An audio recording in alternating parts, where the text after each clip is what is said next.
Hey guys, welcome back to the channel. This is a story about what if Deku became the moon's glow part 1. If you guys enjoy this what if and want to see part 2, comment down below and let me know before I start. Please do support for more awesome content. And leave a like and don't forget to subscribe to my channel and also share this video with your friends and check out the description in my playlist. The author of the story What If Deku Became the Moon's Glow from 𝐼3. So let's start the video. Class 3 had lost more than one great friend that day. They had lost two. Nagisa, weeping, had pierced the chest of Koro-sensei with the point of the blade and watched as their teacher began to scatter and dissipate.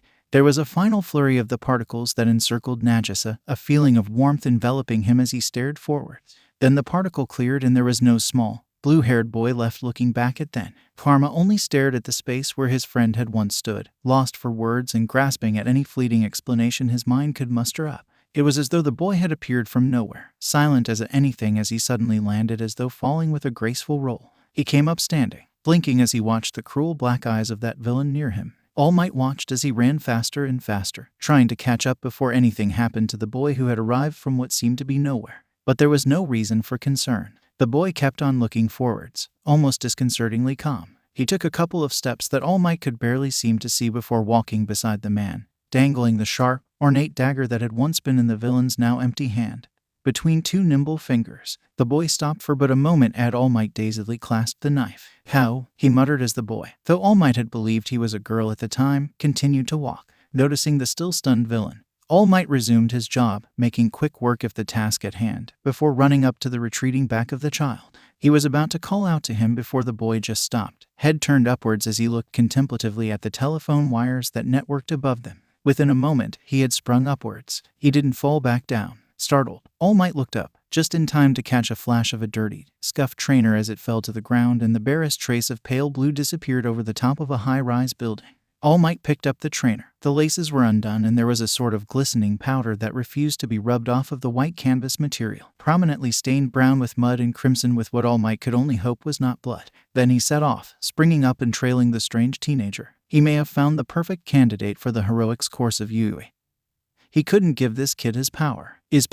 He could feel it fading suddenly, weakening as the boy became visible, sitting on the edge of the building and casually dangling his legs as he observed from high above, a sort of intelligence in his eyes that would suggest he knew exactly what was going on with every person that passed below him. All Might watched the air around the boy begin to fizzle a little, fading, dimming as though it were separate from the rest of the atmosphere. He cocked an eyebrow as he shrunk and felt his lungs, tickling and begging. He coughed and blood flew out from his mouth. Nagisa hadn't had a very good day. He had killed his teacher. He had been trying for so long so he didn't understand just how he could feel such an ache in his chest when he did.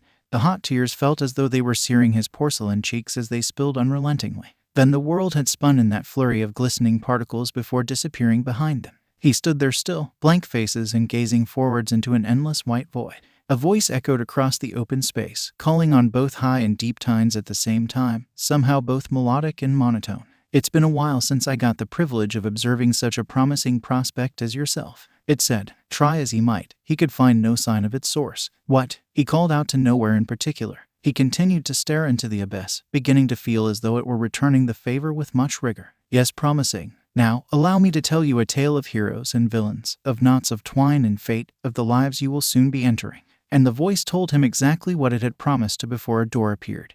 Even the quiet noise it made as it appeared to Nagisa's side like the loud bang of an explosion in the deafening silence. The door opened without assistance. Beyond it another void, this one of velvety black that danced around, uninviting yet oh so tempting. "Before you go," the voice interrupted his thoughts, "there is something you will need to get by on the oath you must lead, and now I shall bestow it upon you." Nagisa could feel it, like a weight on his shoulders. Still, he knew not what it was. "A quirk," exclaimed the voice, the younger tones overpowering the older. "A quirk to allow you to live a life amongst others better than the one you have left. Maybe one day you may return, but there is much I require from you first. For the task ahead I have given you a grasp over darkness, both the darkness on people's minds and the darkness that lies in the shadows and night. For what does an assassin use to their advantage and where do they work better?" Then, without warning, he was doomed into the abyss, floating slowly downwards before he suddenly began to plummet and was forced to think on the feet that had been suddenly swept out from under him. He was terrified, confused and in complete and utter disbelief. But still, he would have to postpone his shock as he landed right before a man wielding a knife. So there he sat, high above the city, watching people pass below, aware that none of them knew he was trying his hardest to keep a straight face because he knew that there was a man behind him, watching him.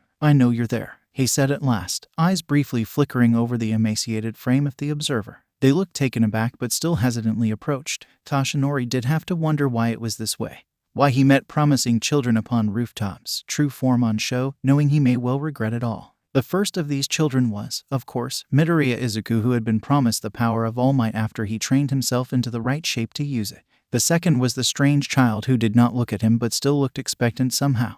Hello, he greeted. I'm Toshinori Yagi. All Might, the boy added hushedly on the end, thinking hard about the voice and the things it had made him see. Why yes, how do you? I saw you down there, then I saw you up here. You are the only other person near. Nagisa hated how easily he could lie and loved it at the same time. Toshinori was bewildered. Who are you? He asked the kid, looking at that soft, feminine face and trying to pull any discernible emotion from the facade of emotionless applied on top of it. He was a little startled to find he couldn't even draw close to doing so. Nagisa, was the reply. It didn't tell Toshinori much. It wasn't a title, just a first name that didn't give Toshinori even a family to trace him to as a family name would. So he tried his luck. Nagisa. He gestures for the boy to fill in the blanks. Space, but he merely sighed and began to rise to his feet. Oh, Nagisa, my boy, for he had managed to figure out the kid's gender in the close quarters. Wait, I have something of yours and there's something I'd like to discuss. Nagisa retook his seat. Your shoe. Nagisa nodded as he took it in his hands, scrutinizing the damage and wear and thinking it was probably time for the old shoes to be replaced, especially because he was aware of the steadily growing hole in the sole of the other. He slipped it on and tied the frayed laces tighter than they had been previously. Now, Toshinori began. Nagisa turned baby blue eyes upon him and watched as a smile spread across the gaunt face of the hero. Am I correct in assuming you have just finished middle school? Something flashed across the boy's eyes momentarily, completely indecipherable yet gut-wrenching at the same time. He didn't respond for a moment but managed to gather his thoughts and nod again. Where are you applying for high school? I'm not sure, Nagisa admitted, looking down. Toshinori was slightly taken aback by the answer but continued with his recommendation nonetheless. Well, it's slightly late to apply, he admitted, but I could get you a place in the UE entrance exam if you'd like. Yes, very much so, sir. Toshinori was suddenly taken back by the sudden politeness as Nagisa recalled the teachings of the voice and what it had said about UE. It was crucial he got into a good hero class to get home, and UE was certainly the best option. Excellent. I will see you then. However, it is imperative I know your surname. Shiota, he responded. Just know I'm unlikely to respond to it. Very well, I shall see you again soon, I hope. Very well, sir. Toshinori watched in awe as the boy stood and tipped over the edge of the building, not flailing, completely calm. He fell until he reached a tree, grabbing onto a branch and swinging down into the ground below. Toshinori watched the final glimpse he could catch of sky blue as it disappeared beneath foliage. He shook his head and knew that, for most, it would be considered an unnecessary risk to take, but for Nagisa it appeared not to be one at all, almost like a leisure activity. Toshinori stared for a moment more before suddenly remembering he had to make haste to go to the proposed training session with Midoriya at the beach. When he got to the beach, he found the green-haired boy there, waiting, staring out at the horizon line. The sun was barely hovering above. Midoriya, my boy, he called, voice carrying over the mountains of rubbish that had built up over the course of time. All Might, he called back, eyes brightening as he saw his idol, the #1 hero, appear. It may not have been the first time they had met, not even close, but there was a degree of fanboyish admiration both knew would take a while to dissipate. Thankfully, the beach was otherwise empty. How are you? Midoriya asked his mentor. Fine, Toshinori nodded. Not quite feeling good was ever the right word when his physical health was deteriorating so rapidly, but honestly feeling rather happy. You know, he prepared to tell the story of his day but found himself stopping as a familiar figure came up over the same hill Toshinori himself had passed over not long before. Nagisa, he called out, watching with vague amusement as the boy's head turned and his pigtails bounced. His eyes didn't take long to meet Toshinori's. All Might. The petite boy nodded as he made his way over, languidly climbing over hills of litter. Midoriya just watched on, confused. The boy stood in front of Izuku, watching him intently with bright eyes. Izuku Midoriya, please meet Nagisa. Oh, nice to meet you. Izuku stammered, somewhat profit by the atmosphere around the boy but doing everything in his power not to come off as impolite. You too. He glanced around. Are you having him clear this place up? Affirmative, my boy. It's training. But he didn't say what for. Would he appreciate a spar? Nagisa inquired, really using the opportunity as a polite-seeming way to let off the overwhelming mix of emotions he was still feeling. He may not be Karma, but Nagisa could hold his own in a fight, especially when weapons were involved. He saw a hesitant look on Midoriya's face as Toshinori considered. No quirks, of course, he amended, just simple hand-to-hand combat. Surely there would be benefit in that. Toshinori agreed and, once again, Izuku had to wonder just who this boy was. They stood face to face on a flatter section of the beach, staring at each other. One pair of gentle eyes met another and suddenly Izuku lost sight of them. He couldn't see Nagisa for a moment as the other boy approached. Not until he felt a blow to his left and suddenly saw his opponent dodging backwards. It was a quick fight, one which Midoriya spent most of being thoroughly confused. All he knew was it had begun. He had received a bruised hip and it had ended with 2 fingers pointed purposefully at his neck. It was as though Nagisa was convinced he could kill or seriously injure Izuku right there if he so wished, and his conviction made Izuku sure he could. The visible and audible gulp of Toshinori only further proved it. Nagisa stepped away, hand falling to his side. He was smiling sweetly, resembling a young girl then more than ever. "You're smiling?" Izuku was a little incredulous, and he could feel the ghost of nimble fingers hovering in front of his neck. "It was fun," Nagisa confirmed. "Nagisa," Toshinori brought the conversation away from the bewildering fight. "Would you care to stay here alongside us for a while?" "Yes, sir," and suddenly he was polite again. Much more like the middle school student he was then when he had his somehow neat nails pointing towards Izuku's neck. "I really don't have anywhere to go." He sighed. "Nowhere to go?" Izuku asked, all memory of fear suddenly replaced by curiosity and concern. "I'm not from around here," Nagisa said, "so I don't have anywhere to go." "But where are you going to spend the night?" Izuku pressed, worry increasing. "I can rough it for a while. It's not much of a problem." He had been spent such a large portion of his life trying to avoid his own mother he didn't pay his sleeping conditions much regard anymore. But Izuku looked scandalized at the prospect. "No," he insisted, "you can stay with me. My mom would love to meet you, promise." Nagisa opened his mouth to protest but was cut off. "You're coming with me if you haven't got anywhere else." So he just smiled. Izuku noticed it was a different smile to the one earlier. Both were sweet smiles, but there was something off-putting in his eyes the first time around. It was gone that time. "Thank you. Any time." Izuku smiled back, glad the initial awkwardness was gone and glad to have someone his own age near him besides Kaken and his awful Quirk. As they walked home side by side, Izuku couldn't help but be slightly awed at Nagisa and his incredible nonchalance and analysis. He had been more than excited to share his own analysis with Nagisa, who had looked at it and promised to study videos with him that night to see what else they could tell about the heroes and villains in the books. Thinking of heroes and villains made him think of something else. "Hey, Nagisa, do you have a quirk?" Nagisa looked mildly taken aback for a moment, looking at Izuku through the veil of the darkness that was just beginning to settle over them. "Yes." As someone who had yet to gain a quirk, Izuku held them in high regard. "What is it?" "The manipulation of darkness." Izuku couldn't help but feel it maybe sounded a little bit villainous, but pushed the thought away when he reminded himself Nagisa himself seemed as though he would make a devastating villain but had chosen a much better path. Izuku knew not to judge someone by their quirk, knew that they had no control over them. Who was to say a quirk was befitting of a hero or not? "That's cool, I guess, but I know better than to rely on my quirk for everything." And then Izuku knew he was not like Kaken. Not at all. He smiled brightly, confusing Nagisa. "Hey," the blue-haired boy began as they rounded a corner, "does your mother know that you're bringing me home?" The thought of their destination had suddenly sprung back in his mind, and he couldn't help but feel nervous at the prospect of being seen as an unwelcome guest in the home of someone he may just hope to call a friend. "Yeah," he nodded, bringing out a phone from his pocket. "I told her earlier. She said she's really looking forward meeting you. I don't bring people over often." Nagisa nodded, and they lapsed into silence as they walked for a little bit longer before stopping in front of a rather large apartment building.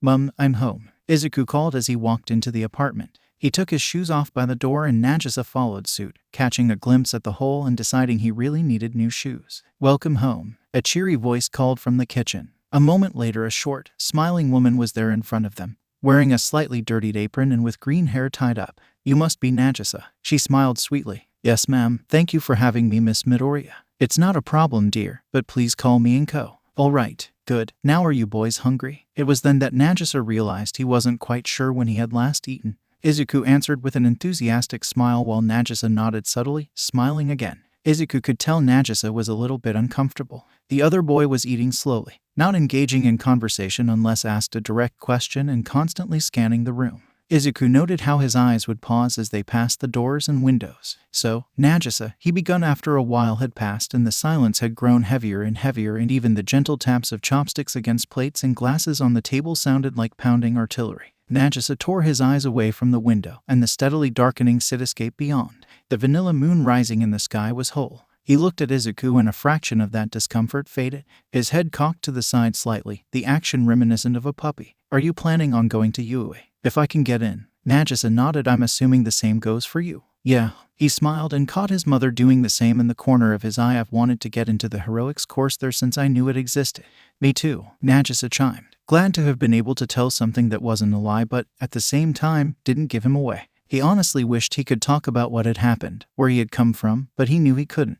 The voice had warned him and he didn't know what it would do to him if he broke oath. That's cool, Izuku continued to enthuse. There was something rewarding about watching the discomfort drain from Nagisa's face. I hope we can both get in. Me too. It's so much better to learn with good teachers, the ones who are nice to their students and know their subjects well. There was a bittersweet reminiscence that passed across his face, but the smile did not drop. Right. The pro heroes are sure to be great teachers. I doubt they're going to be like the teachers from my middle school. Nagisa had had some incredible teachers in middle school, Koro-sensei, Bitch-sensei, Karasuma, but he had also had some of the most rotten apples of the bunch. Takayaka had been violent and deranged, and Nagisa had been lucky he was chosen, otherwise they may well have been stuck with him for the whole year. The chairman was eccentric and hateful and biased. The other teachers from the main building of the school held that same bias and spoke only with disdain and mocking, more suitable of an immature childhood bully than a teacher entrusted to teach what were considered elite students. He shook his head gently. So, Izuku began after a moment, you still up for looking through the tapes with me?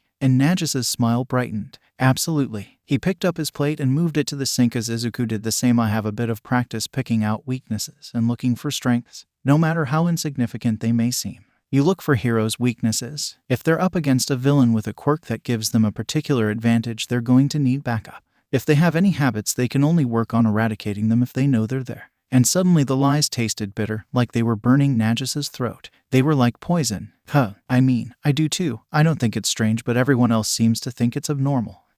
Why wouldn't I want to find out everything about them even if it isn't good? Nagisa could have sworn he saw Toshinori Yagi, emaciated and coughing blood, momentarily in the wide green eyes of the boy in front of him. Nagisa watched the videos play on the screen in front of them. The quality so impressive he was sure the image wouldn't have been any more clean and clear had he been there. Of course, he had seen better technology, namely Ritsu, whom had been just as much a member of their assassination classroom as anyone else, so the shock at seeing such advancements was little to none. He squinted, looking closer. There. He jabbed a finger at the screen eraser had lit up for a moment there. It was so quick the villain didn't even notice. It was just a single flame. But he has to keep his eyes open to keep someone else from using their power. I could go longer than that without blinking. Dry eye maybe. True, but it was only a moment. It's not that much of an issue. Maybe not in most situations and not this one specifically.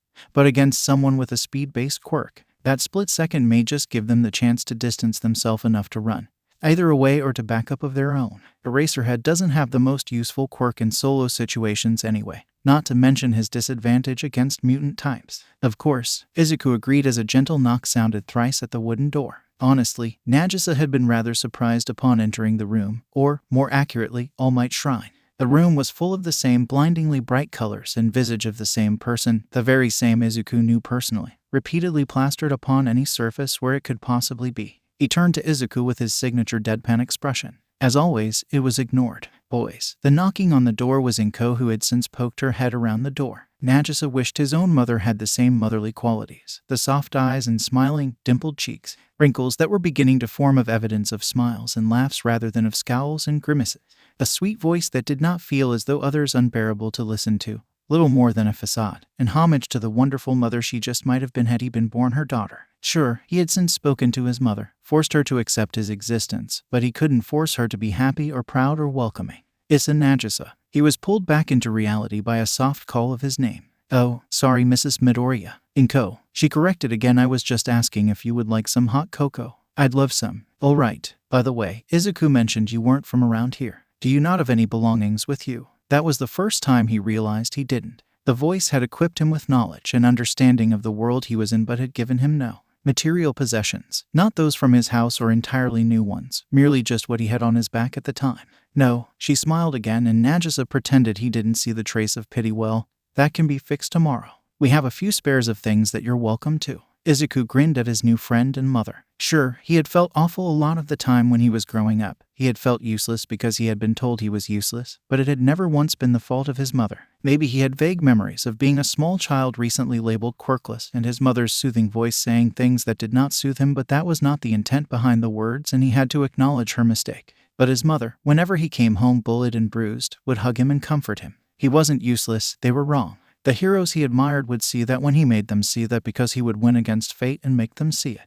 Watching them talk made him proud of his mother. He couldn't quite place it, but there was something almost relieving about the way she interacted with Nagisa, almost as though he was a second son. She slipped out of the room and gently pushed the door closed behind her. Izuku unpaused the video and brought out the most recent notebook of many. There were scorch marks everywhere, and an overabundance of moisture had warped and yellowed the pages. Still, he would not forfeit the notebook. Not when it, like all the others, held important information he found purpose in gathering. He scanned over the pages and began rambling off the information he had currently, mumbling as he tried to think of the practicality of the things he knew. He knew he was talking quickly and quietly, and people struggled to understand him when he spoke in such a manner.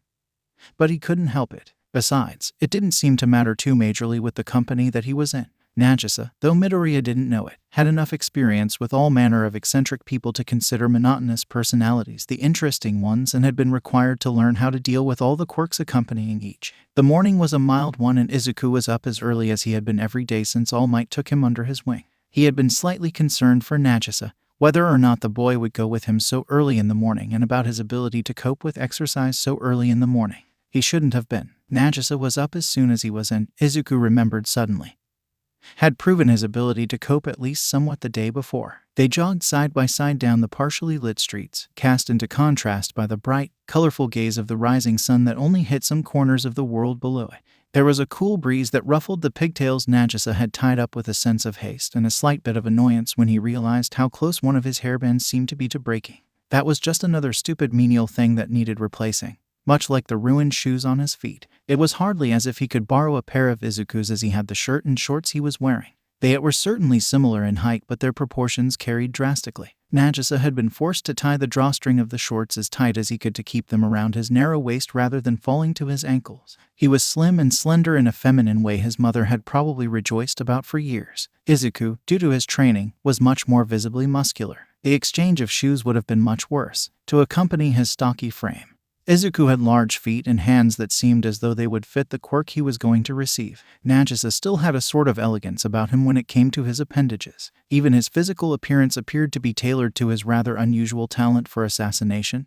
Not combat, but assassination. So Nagisa felt the slight damp of the pavement soak into his sock and endured it as he continued to run. They ran around the neighborhood and back to the apartment block. They ran up the stairs, and Izuku noticed just how much quieter Nagisa's footsteps were than his own. It was interesting. In spite of the bright blue pigment of his hair and eyes and the mystery they shrouded him like a heavy fog, and the seemingly villainous nature of the quirk Izuku had yet to see him use, and the way he seemed to know, and something that was so off-putting about him, Nagisa was just as mild as the morning they had ran through. There was something about him that made you feel as though you would completely overlook him in a group. What Izuku didn't know was that it was another aspect of his unsettling talent. It was one of his greatest strengths, so to speak, though not one he would readily share. They ate a quick breakfast 𝐒𝐭 had graciously prepared and left again. The beach was a work in progress, and said progress was taking a very long time. Still, it was progress regardless. When they got there, Toshinori had yet to arrive, but Izuku still got straight to work as Nagisa worked his way over piles of rubbish and perched upon the old oxidized wreck of a car whose type was no longer identifiable.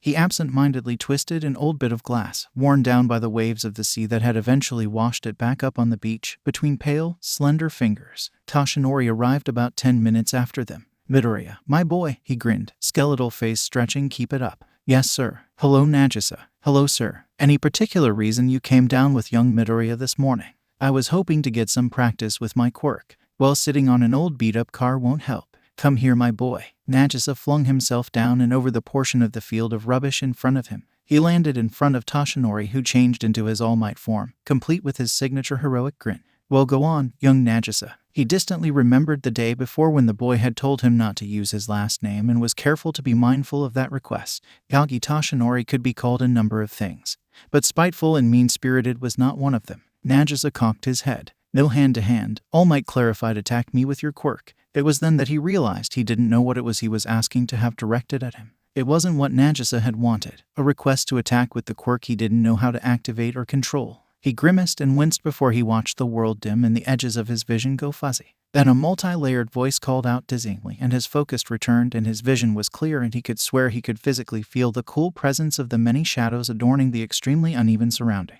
He reached a hand forward, not sure what exactly he was doing, and watched as, with a flick of a finger and an idea filled with doubt, a whip of shadow obeyed. Really, it all happened in a fraction of a moment. But, as Nagisa watched on, fascinated and confused, it seemed to drag out forever. The strand of shadow split into 2, then 3, 4, 5. The strands wove themselves together before whipping forwards faster and latching onto their target, winding around his waist and trapping him, binding him with something that had no physical form so that not even his inhuman strength could break it. Still not thinking, not believing, he willed another section of shadow to form into a blade, reminiscent of the blade he first held to the neck of Takeaka when he discovered his gift. True to form, he pressed it to his teacher's neck as he was defenseless. But All Might and Takeaka were different, and the shadow around the hero was beaten by the light of the rising sun. All Might was no longer defenseless, and Nagisa could feel his weapon dissipating just like his restraints. There was a strong blow aimed at the side of his head. He barely dodged, feeling the air blow past him.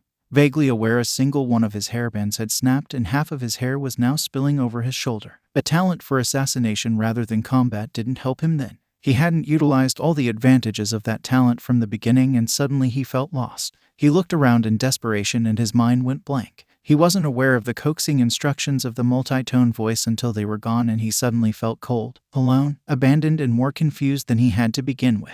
Fleetingly, he reached forwards once again as a muscular leg came sweeping beneath him. He barely jumped in time. He twisted his hand and immediately wished he hadn't. Like smog, smoke like clouds pulled from the man's head, and Nagisa could feel everything. He could feel the man's emotions overlap with his own, and the horror and the torture of another difficult, unfair life mingle with that he already knew. He could see the pain on All Might's face and feel the lurching of his gut, but he wasn't sure his heart was still beating. He held his breath, dropped his hand, and stared straight up, suddenly exhausted. A shaky kick knocked him to the ground, but he was too numb to notice. He kept his eyes fixed on the bright, burning sun and clenched his fists until he could feel something. There was a gentle stinging where his nails dug into his palm, and he finally breathed again. It was unstable and wavering, but it felt as though a weight had been lifted off of his chest. He knew then that he couldn't use that aspect of his quirk. Not when he could feel what they felt when he pulled the darkness from inside them. Not when he was making them feel so much despair. Not when he was forced to relive his own. He couldn't do that to them or himself, and he was sure he could get by with just the physical aspect of darkness that his quirk gave him control over. All Might fell to his knees as an emaciated shell of a man.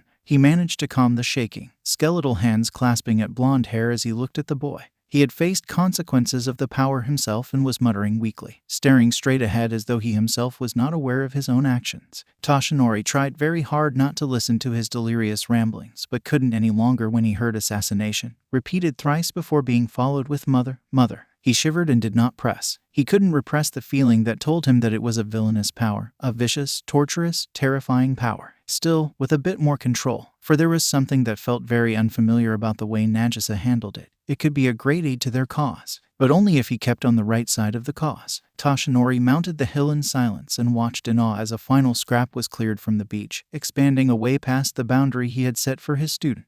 The newly revealed sand glinted beneath the groggily shining sun of the early morning, rising proudly behind a figure, illuminating the outline of a green-haired boy who was almost unrecognizable from where he began. Izuku Midoriya stood proud, sweaty and breathing with slight discomfort, but proud. It was an emotion Toshinori shared with him at that moment. No Nagisa today? The emaciated man asked a while later after some time had passed. No, he went straight to Yui after the jog. I think he suspects I might be late. Well, we can't have that now, can we? And the skeletal nature of the man's smile disappeared as his body and face shifted into one Izuku had grown up staring at, making an idol of, practically worshipping. You've done it, my boy. And the voice was loud and carried on the brisk winds that disturbed his impressive hair only mildly here. Izuku felt his chest tighten, his ribcage grow restricting as it felt as though the space had been diligently stuffed with all the hope and pride and anxiety and emotions he had no name for as there was room for. And then some. His eyes lit up and he stared with all the whimsy of a small child. And then the light faded and an odd sort of expression overtook the soft features that the rigorous training had done nothing to sharpen.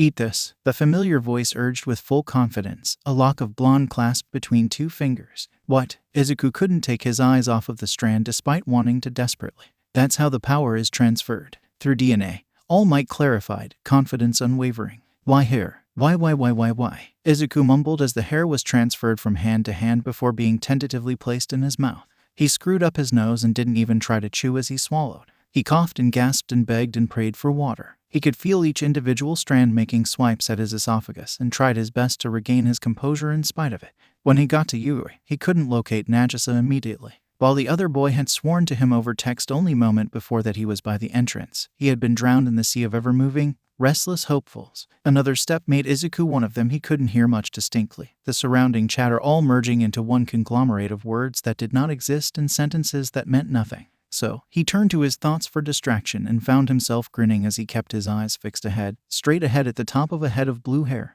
He could finally see Nagisa, leaning against the doorway and looking tiny and insignificant in the infinite bustle of the crowds around him he had purposely removed himself from. Izuku pushed on, well aware that this was it. He was finally there and he might know. He was the protege of All Might and he dreamed of nothing else. He would get into the grand, famous academy that stood tall and imposing before him. He stared at it. And suddenly it began to move, shifting upwards in his sight as though his vision was lowering, and he was confused for a mere fraction of a second before he felt a tightness in his chest much different to the earlier one. Or, he thought, I could just die. But then the approach of the rapidly rising ground was stopped. He never did fall, just stared at the worn pavement for a moment before regaining his composure and looking around in confusion. It soon became evident who was responsible. There was a girl beside him, shorter than himself and pretty in a sort of childlike way.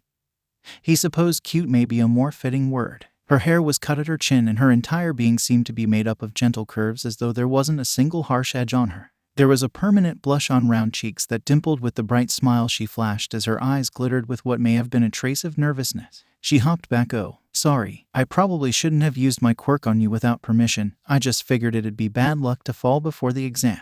She was speaking with an odd mix of ease and discomfort while the only thought passing across Izuku's mind was the fact that a girl was talking to him. Well, she waved with another smile. I hope to see you in the heroics department. He numbly waved back as his senses somewhat returned and he noticed Nagisa watching with a mocking smile on his face. He wasn't sure if Nagisa had heard the conversation, but he'd definitely seen how red Izuku's freckled cheeks became. Izuku walked over to the other boy, trapped somewhere between his blissful daydream and the reality of fast-moving students of all manner of extremities passing him as though he wasn't there. Well, it was hardly as though he was ever perceived as the most standout character. He stepped up to the entrance and felt a euphoric fluttering feeling inflate his being. It was like he was about to float yet also about to choke on the butterflies that flew up his throat at the same time. He stepped over to Nagisa, who greeted him with a small smile that seemed only to make his face appear to be more feminine. He was dressed simply and casually in new, clean clothes rather than the tattered, stained ones he had worn when he had arrived. There were 2 hairbands securing his hair once again, 2 spares around his wrist and a couple more sitting deep in the pockets of the cargo trousers he wore. Hi, he waved. Hi yourself. Izuku spoke with a distinctive edge to his voice. Nagisa didn't think he could possibly have been any easier to read. You're nervous. It was spoken with the lilt of a question, but it wasn't really one at all. But excited. Wide, round green eyes fluttered over the grand modern building before landing on the crowds flocking to it and finally settling back on the boy across from him. I'm ready. He nodded and smiled. Izuku smiled back. Oi, Deku. It was a familiar voice and Izuku shrunk back when he heard it booming from somewhere in the crowd. Not sure what else his options were. He stood there until he saw that distinctive head of spiked blonde hair appear and approach. I don't know what you're playing at, but I'm the one that's gonna be a hero here. It'll be me and only me, you hear? And he was seething, almost as if smoke was curling out of his ears and flared nostrils. I'm not competing against you, Izuku muttered to himself as he angles his face down and let his eyes flick back so he could catch Nagisa in his periphery. What was that, shitty nerd? There was nothing calm or pleasant about his demeanor. There was nothing comforting or friendly about it. He didn't seem like the hero type. Nothing Kaken. His voice trailed off. That's what I thought. The harsh voice was smug. Oi, Deku. Who's the girl? Nagisa noted the boy's eyes flicking to meet his own before trailing him with what looked almost like contempt. How unwarranted was such a glance? Nagisa grit his teeth at being called a girl. He had learnt by then to ignore it for the most part, but it was never pleasant. Still, he had to wonder if he would be so easily mistaken for a girl had it not been for his mother. He shook his head gently and the blonde boy seemed to mistake it for a nervous tremor he was attempting to shake off. Well, he took a striding step closer and his hand went up in flames that left with a bang. It was a small explosion and it was certainly lucky it was. And Izuku was stuttering so much he couldn't force the words out and Nagisa was more than prepared and accustomed to standing there and forcing his mind to wander elsewhere as their words hit the walls he had raised around himself. But there was a word that brought those walls crashing to the ground. Come on, shitty nerd. The voice raised and the explosions became present upon both hands in much greater magnitude. I'll kill you. And Izuku shrunk. But there it was. The walls crumbled into a haphazard pile of bricks as a sort of angelic smile spread across Nagisa's face. Kill? He asked, and Izuku, though he really did sound like a girl at that second but couldn't focus on that when everything seemed so nonsensical. Why would he speak of a death threat like he did? Yeah, of course kill. But even 𝐒𝐻𝐽𝐫 looked uncomfortable as Nagisa just smiled sweetly. But he made no move to retreat as the other boy slowly made his way forwards. Then everything moved too quickly for Izuku's eyes to keep up with. It was like he blinked and then his grasp on the situation disappeared. 1 second Nagisa was smiling sweetly and walking nonchalantly towards 𝗵𝘃𝗫 in a way Izuku could not comprehend.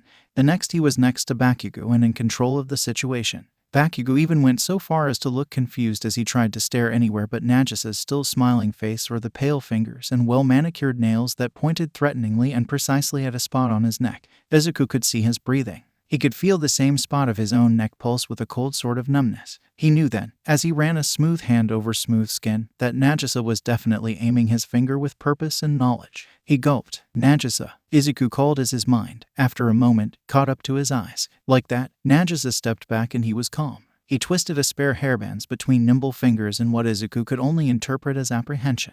His pale blue eyes found a place on the school as he coaxed Izuku forwards by gently leading him by the wrist. Still excited, almost like a puppy, Izuku had no qualms about following along. Now wait a fucking minute. And 𝗵𝘃𝗫 was back to normal in the blink of an eye. Where do you think you're going? And he briskly moved up besides them and walked with them. Nagisa walked on the outside and Izuku shrunk down nervously beside his childhood friend. All three of the boys sat side by side in the hall, seated with a multitude of other hopeful prospective students. There was a man addressing them loudly in an upbeat tone of voice. He was blond and thin but not like All Might at all. He never seemed to stop smiling and was dressed as something between a stereotypical DJ and a superhero. Welcome all to my live show. Everybody say hey. He held a hand to his head, cupped as though to indicate him listening. The hall lapsed into a deathly silence. I'm gonna give you a rundown, the man declared as his actions began to closely mimic that of the same DJ as his clothing did.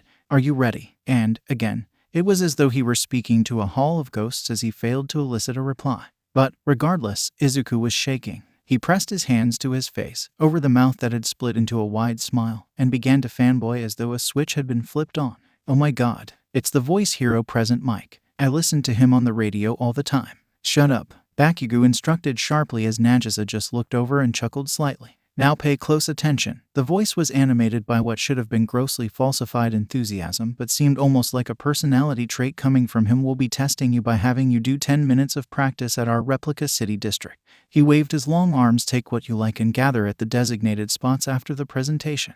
Designated spots, huh? And, for once, 𝗵𝘃𝗫 was speaking in an almost civil way. Nagisa turned to look at him. I guess they don't plan on letting friends and classmates cooperate. They gave us numbers for the seats, but I guess the actual exam is elsewhere. Izuku's head turned and he began to speak at that usual familiar tempo. Don't fucking look at me. 𝗵𝘃𝗫 grit his teeth. Of course, Nagisa though, that made more sense. The blue-haired boy sighed and laid his eyes to rest on the gray fabric of his trainers. 𝗵𝘃𝗫 clicked his tongue bitterly. I bet it's just set up like that so I can't crush you. Present Mic then explained the premise for the physical exam and Izuku kept mumbling and 𝗵𝘃𝗫 remained sour while Nagisa just listened intently and tried to figure out a strategy as early as he possibly could. Excuse me, may I please ask a question? A loud voice called from amidst the crowd, from the place in which a sudden major movement could be seen amongst the primarily still crowd. He asked about the villains described in Present Mic's briefing. Comparing the man's words to those on the pamphlet he held beside his head and gestured rigidly towards with an excessive purpose. There was a discrepancy between the two. The boy made clear he could think of exclusively as a major embarrassment to an establishment such as the one in which they were currently positioned. Moreover, he began again. Neither his words nor actions losing any degree of their pointedness. You, with the curly hair. Izuku froze and pointed to himself. Shocked. Can you not sit still and be quiet for even a second? Izuku heavily settled himself in place, feet perfectly placed shoulder width apart with balled fists placed on knees, and stopped the muttering. Even though there was no way it was possible, his words sounded almost rehearsed. You're distracting. If you don't intend to take this exam seriously, please leave at once. Izuku slapped his hands over his mouth, feet still firmly planted, and muttered a dejected apology. Nagisa looked at all the sniggering people around them, glaring even though they couldn't see him. Okay. The over-enthusiastic voice of Present Mic chimed. Thank you. Examinee 7111. The link into the next topic at hand is much appreciated. The fourth type of villain you'll encounter is worth 0 points. Consider them arena traps. Have any of you ever played retro video games? Sometimes you'll come across enemies of the same nature as these villains. The crowd dissolved into murmurs of contemplation as one loud, clear voice called confidently over it. Thank you very much. I apologize for being rude. Good. Now let's get to the main event. plus ultra. Izuku blissfully heard the school catchphrase roll off the man's tongue and reveled in the idea that that catchphrase may soon be his school's. Izuku stood there, lost in a crowd of people who were either talking with animated awe or silently planning when they saw the scene before them. It was huge and intricate, and many had a hard time believing it was a mere replica. There were twisting, winding streets and straight paths and high-rise buildings that stretched up to the sky far above them. He was beyond nervous, the apparent confidence and ease of those around him only worsening the situation. He couldn't keep his eyes focused on a single spot. He turned his head and flicked his eyes this way and that until he caught a familiar face in his periphery. It was the girl from earlier, and it seemed as though she too had been assigned to that area. Sure, he wished Nagisa had been there as well, but no such luck. Still, he supposed it was only right he went over to thank her for earlier. He went to move and was stopped by the arrival of another semi-familiar face. "I see what you're up to," the boy declared, though Izuku very much doubted he did. "You're trying to test the limits of that girl's concentration." And then there was a hand on his shoulder that kept him rooted in place with no chance of avoiding an awkward conversation he was not willing to partake in. "Who exactly are you?" he asked, and Izuku felt a pit form in his stomach. "You didn't come to obstruct your fellow examinees, did you?" Izuku wanted so badly to protest the falsity of this statement, but any courage he may have had was quickly swept away by the snickers and whispers that filled the crowd around them. "Is that the kid who has been acting like a weirdo since he got here? The one that's been shaking in his boots since before the front gate?" Izuku shuffled his feet and realized with a disappointed sigh all those people believed they were lucky to have him as an opponent. In another replica city a little while away, Bakugo was fuming. It was just his luck to have been landed in the same field as that blue-haired brat that had been speaking to Izuku. What was worse was how unfazed he seemed. There were those around him who were muttering and fretting just a little, but it was like he was made of steel. His short figure stood strong and confident, gazing out at the city as though unfazed. Bakugo refused to be bested by this brat or anyone else. The klaxon sounded. Everyone sprinted as fast as their own limits would allow the second they heard that klaxon. Almost a network of people seemingly joined in some way or another. But the only connecting factor shared by all those children who ran was an unrelenting desire to prove themselves. Bakugo was furious at everyone else around him. All lowly, worthless idiots believing they were worthy of standing on the same pedestal as him. He bit down as he ran and charged at every robot he could see, soon attaining a 100% success rate, as the network split into smaller sections. He had lost Nagisa not too long before, the blue suddenly disappearing behind much taller people and then just never appearing again. Meanwhile, Nagisa scuttled up a rickety replica fire escape. The term replica suddenly became operative. The fire escape was unstable and, towards the top, only got worse. It was so bad that a few stairs were, in fact, entirely absent. He doubted it was an issue with the school budget. If it was, they wouldn't have included the thing in the first place. In fact, he suspected he knew exactly what it was, a ruse. A ruse set in place to make students think they could gain such an advantage as the fire escape seemed to propose was understandable if slightly cruel. It would force students to show they could overcome a problem. Too bad for the board of UE that Nagisa didn't see it as one at all. He could have scaled the wall if he tried hard enough, but it would take more time than he had, so the fire escape, with all its faults and flaws, was perfect. He raced up those rickety steps as though he was being chased by anything other than the ticking of the clock and barely even took time to pause as he flung himself upward, over the space where steps were missing, and used his arms to haul himself up. There was nothing peaceful or pretty about that fake city from above, but there was a freedom to being able to see everything as it stretched on, coming to abrupt ends. He watched a few robots fall before locating one close by. He stared out at it and extended his hand, mostly just so the examiners knew the robot had fallen at his hands. He used the shadows between the metallic sections and quickly tied them into a sort of binding to hold the steel beast down and jam its joints. From inside UE, a number of teachers stared at the non-iders before them, vaguely awed as they replayed the exam footage so they could focus on each and every individual. They looked at each student's footage one by one. Each teacher assigned a small group to watch. Some of the more interesting shows were those performed by 3 boys. The first was blonde and fairly tall. He was confident and nonplussed by the high general stress levels all about him. He was hot-headed and violent and selfish, but he had a powerful quirk and he knew how to use it. He raked in points and got an objectively excellent score, even with a total absence of rescue points. The second was almost the opposite. He was short with dark hair and rather plain-looking. He was a stuttering, mumbling mess before and during the exam and just couldn't seem to catch a break in terms of villain points. But then he had seen that girl. One whom had raked in her own fair share of points, and someone else had taken over. Gone was that nervous wreck, in his place standing someone who acted without thinking and rushed the villain that would not give him points. He took down that villain single-handedly at the cost of his own limbs and didn't seem to think twice about it. He was getting by on all rescue points and no villain points. The third boy was just generally an interesting candidate. All Might himself had pushed the boy's application towards the school, and, at first, they had to wonder why. He wasn't anything special to look at. He was quite frankly tiny, and he looked like the sort of person a villain would choose as the most vulnerable target in a crowd. He had little muscle definition, a soft face, soft eyes, and a slender, feminine frame. Despite his unassuming appearance, he surprised them. The second the klaxon sounded, he seemed to have a plan as he made to run up that tricky fire escape of theirs. At first, the hero examining him felt sorry for him, though that sympathy was soon exchanged for surprise as he ran in such a way that the slippery, loose stairs stayed as put together as they had ever been. He wasn't even fazed about the gaps. He just kept on going until he was watching everything happening below him and thinking of how to act. He reached out a hand and his pupils dilated, becoming almost reptilian for a split second, as the robot he seemed to be aiming at suddenly fell, wound up in a dark material that quickly dissipated.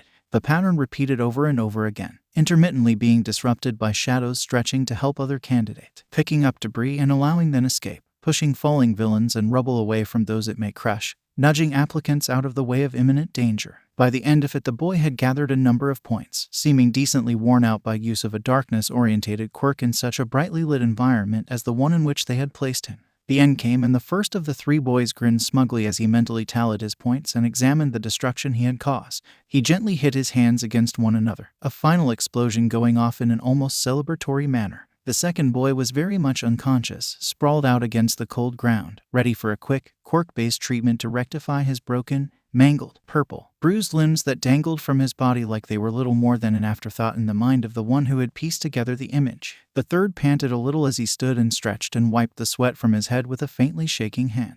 He glanced tiredly down at the fire escape he had climbed and waited at the top for a moment more. He greedily sucked in air through parted lips before righting his posture. He then jumped, swinging his way down in a manner that certainly was never intended of any fire escape, reaching the ground quickly and rejoining the mass of students. Nagisa seated himself heavily on the stairs of Yui after the majority of the applicants had rushed by, eager to get home as they gleamed with hope or futilely tried to swallow rising whales. He was trying with all of his effort to push down his rising nausea and suppress the incessant, dizzying pounding in his head. He rested his chin on his hand as he tried to examine his sharp nails, watching the sun grow lower in the sky in his blurred periphery, while waiting for the only friend he had in this strange universe to join him. He was glad initially for the excuse to take a seat. His knees had begun wobbling after he had spent a while standing on them, and he had feared for his life when he stupidly flung himself down that fire escape because his arms were not much better.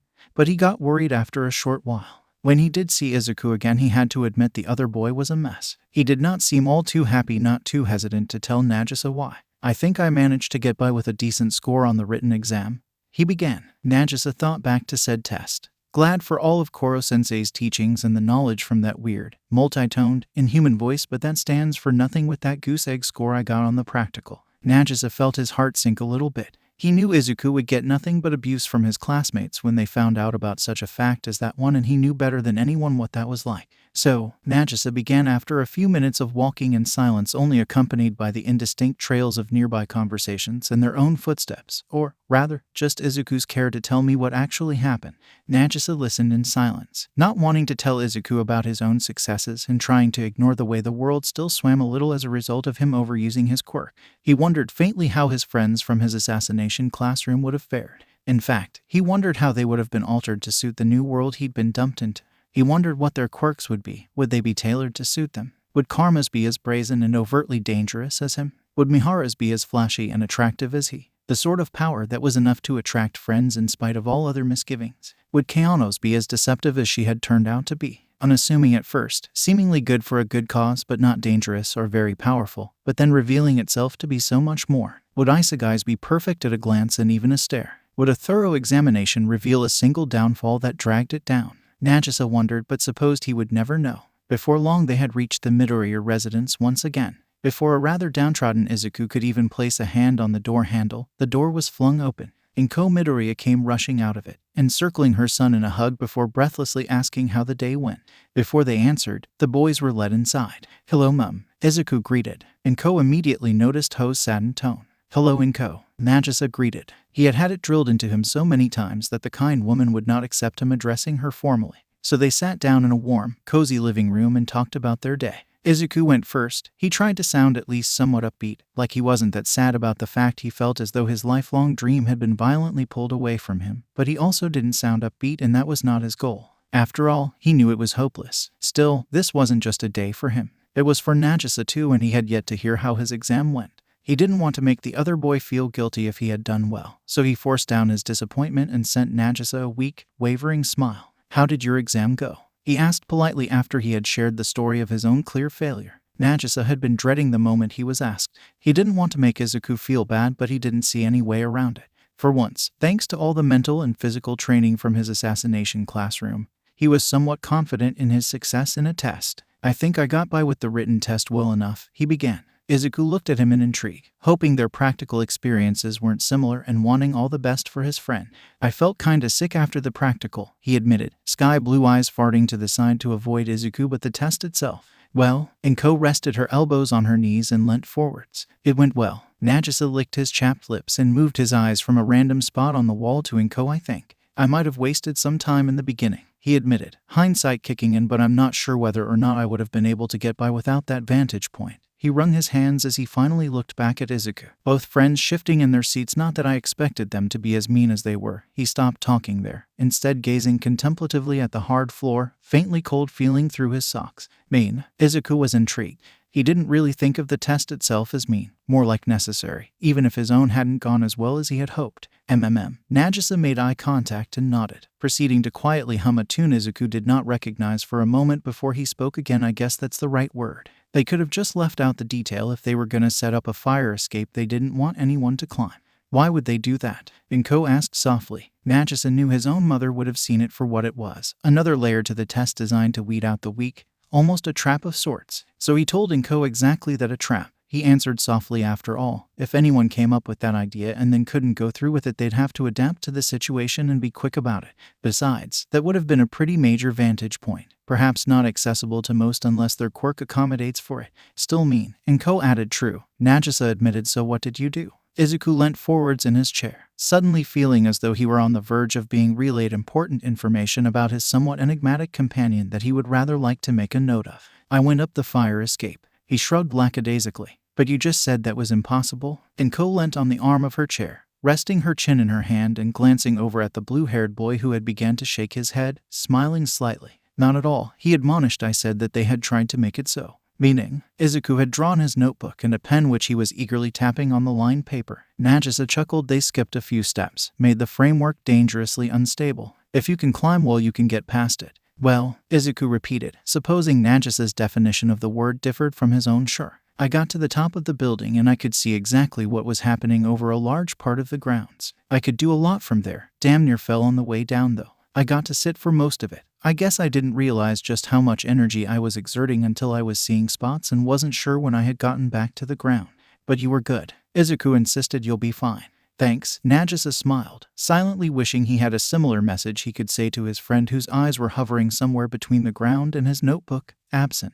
Nagisa sighed and politely excused himself, the dizziness lingering and his desire for rest overwhelming. He practically collapsed onto the bed, still dressed, hair up, on top of the duvet. A few days later, seemingly all too soon, 2 envelopes arrived at the door, a different name written nearly upon each one. Up until that point, neither Nagisa nor Izuku had spoken another word about the exam. It had disappeared from conversation as though it had never even happened, and neither boy showed any sort of reluctance in omitting it from their speech. Until those letters came. It was clear what they were from the second they arrived, and both boys looked down on them, sitting oh so innocently on the doormat, with different looks of reluctance. Nagisa could feel his heart pounding and his hands shaking as he bent down to pick it up. He may have been a trained assassin, but all thought of that was gone at that moment. For a moment, he was an apprehensive child, caught somewhere between fear and excitement. He quite liked moments like that, when it felt like he was swimming in the normalcy that had been violently torn from him over the past year, but he also couldn't have asked for anything more and would certainly never forfeit those memories. Izuku was, in a word, anxious. In 2, absolutely terrified. In 3, certain of failure. Still, he too crouched and picked up the envelope. Together they moved into the living room to meet an 𝐭 whose face was split with a wide, excited smile that could easily light up a dark room.